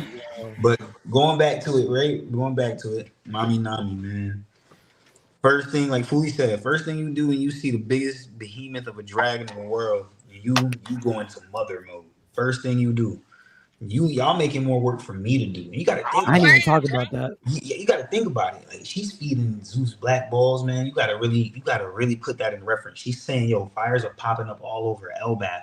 She needs Zeus to put out all the fires all over Elbaf. You know how big Zeus gotta get to do that? That's crazy. And that's what I was saying. That's her intention, man. Bro, like for real. Nami's putting crazy work in. Yeah, man, that's a conqueror right there, man. That's a fact. I definitely think that was straight conqueror vibes. Loki didn't even say nothing back to her. Like what? He didn't even snap on her. None of that. You like, know better. He snapped at Luffy instead of snapping at her. That was just crazy, bro. He completely ignored her. I'll give Loki his credit. He completely ignored her. He didn't get disrespectful. You know what I mean? That might be sentiment to Luffy, right? But it took Luffy to snap on Loki for Loki to snap. You get me? Otherwise, Loki was just going, Nami, check me. It's cool. He wasn't going to do nothing. You know what I'm saying? He only said something because Luffy came out of nowhere and snapped on him. If Luffy doesn't snap on Loki, Loki says nothing. Loki's like, Nika. No, my fault. Go ahead. No, go ahead. No, you're good. I was just gonna say to that is that Nami knows the authority that she speaks with, because that face that Loki made, it was like, okay. Yeah, that's what I'm saying. Like he knew, like he didn't even try to say nothing back. Like that could have been anybody. Loki was like, yo, shut up, you whatever. If you read the TCB, Loki actually gets very disrespectful. Yeah. Loki looks at Luffy and says, why do I gotta get like snapped on because of crew, whatever, blah blah blah blah. He said something about I don't care about your crewmates bitching. That's what he primarily, that's what it says in the TCB. I knew it wasn't gonna get translated like that, but raw Japanese, that's probably how they read in that shit. Like, yo, yeah, you get what I'm saying? That's kind of like he snapped and he didn't even say nothing bad. Like, just think about that. If Luffy says nothing to Loki, Ragnar pats Luffy on the back. Luffy like, all right, I'm good. He don't say nothing to Loki. Loki says nothing back to Nami. He keeps all of that what he just said, keeps that in his head. He knows better. That's Debo energy, bro. That's Debo vibes. You know what I'm saying? That's crazy for Nami, bro. That's upscale. I ain't gonna hold you, just off the mentality. You know what I'm saying? And Nami was pissed. In the sentiment, all the Straw Hats was like, Jinbei probably the only Straw Hat that went pissed. Jinbei and Frankie probably the only Straw Hats that ain't pissed. Every other Straw Hat we saw was a little pissed. Straight up. You know what I'm saying? Well, all the main ones, the main core Straw Hats we saw, Luffy, Zoro, yeah, it was the main five. The main five Straw Hats were all pissed. Oh, that's beautiful. They were all pissed this chapter. They all said it or showed it. Nami showed it. Sanji announced it. Usopp did as well. Luffy did as well. Zoro, he put it in a move. And then the chapter was named it. Like, it's like, yo, they were all pissed, bro. Beautiful. It's beautiful. That's beautiful. Damn. Reed, could I just quickly say something really quickly before we go? It's not gonna be long. Just for the new people in here, like Neon and stuff like that. On Wednesdays, the exact same place where we're at right here on the Strawhat Podcast, we will be doing spoilers on Wednesdays. This Wednesday, if you're into the spoilers and stuff. But if you are, please tune in on this Wednesday, because the information I just got, this might be one of the contenders for chapter of the year. So I'm seeing from like really big leakers. Shout out to Scotch. Shout out to Worst Gen. This might be like a 10 out of 10 chapter. So please tune in on Wednesday. I think Reed's gonna like this chapter coming up soon. That's all I want to say. I hope so, man. God, I hope so. I don't know what he know, so hey. Yeah. Take it with a grain of salt, though. Ain't nothing. You gotta wait till everything come out. You know what I mean? Pull up today, have them all for you. Okay. Guys, I didn't even ask for y'all to like the stream at all this entire time. So now you have to, because I didn't ask at all. So if you're in here and you have not clicked the like button, you just do that really fast. That would help a lot. I meant to ask 2 hours ago. Didn't do it. So because I didn't bother you all stream, now you just should. So either way, hit the like button. Guys, it's Wednesday, 9 p.m. Central, 10 p.m. Eastern. We have the spoilers, like my boy Bandz said. If you're into it and you want to see what he's talking about, join on Wednesday. Watch the stream here on YouTube. And then Thursday night, of course, we have trivia night. Join up. That is fun as well. One Piece trivia. And then, we're back here again on Monday. Sunday game night? We'll be here Sunday. This Sunday is for game night and whatnot. We'll be getting around to some fun games and whatnot. Take Zaza down.